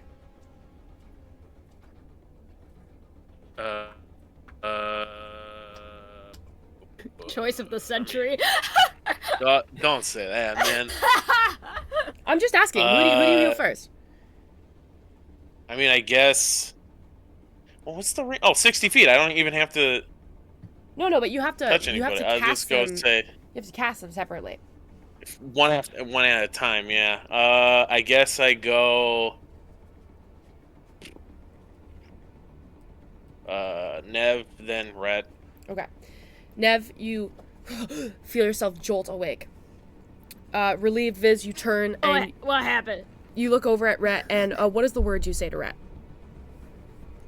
Oh, the word I forgot to say the one for Nev. It's fuck you. And then for Rhett, it's got him. Okay, so you go, got him. And Nev snaps awake. Viz, Rhett doesn't move. Oh. What? Okay, diamond, Diamond. glorb. All right. Okay. Glorb. So Viz, you look for a moment. Glorb is over helping Aurora as she gently floats down. Viz, you look up from Nev, who you see is breathing. You then say "Gotti" to Rhett, and you have this moment of like confusion when Rhett doesn't move. Mirabelle, you take a first good look down at Rhett after this encounter, and you see a charred slash just go through Rhett's body. And you look down at the wound and you're like, whoa, this is pretty severe. And you see a glimmer, and at first you think it might be Viz's magic. And then you realize it's not Viz's magic. It is the glimmer of black of the cloak of invisibility that you can see through Rhett's torso as there's a massive hole where the chest should be. And you can see right through to the other side. How long has it been since Rhett got injured? A question. Not a minute. It hasn't It been would a have been minute. the very first turn of the fight. A question we will pick up with next time we play. What? Yeah, As I'm we gonna have to end sprint over the to him. session here. Can't believe you. Oh my How god. dare you? I can't believe Wild. you've done this. Yeah.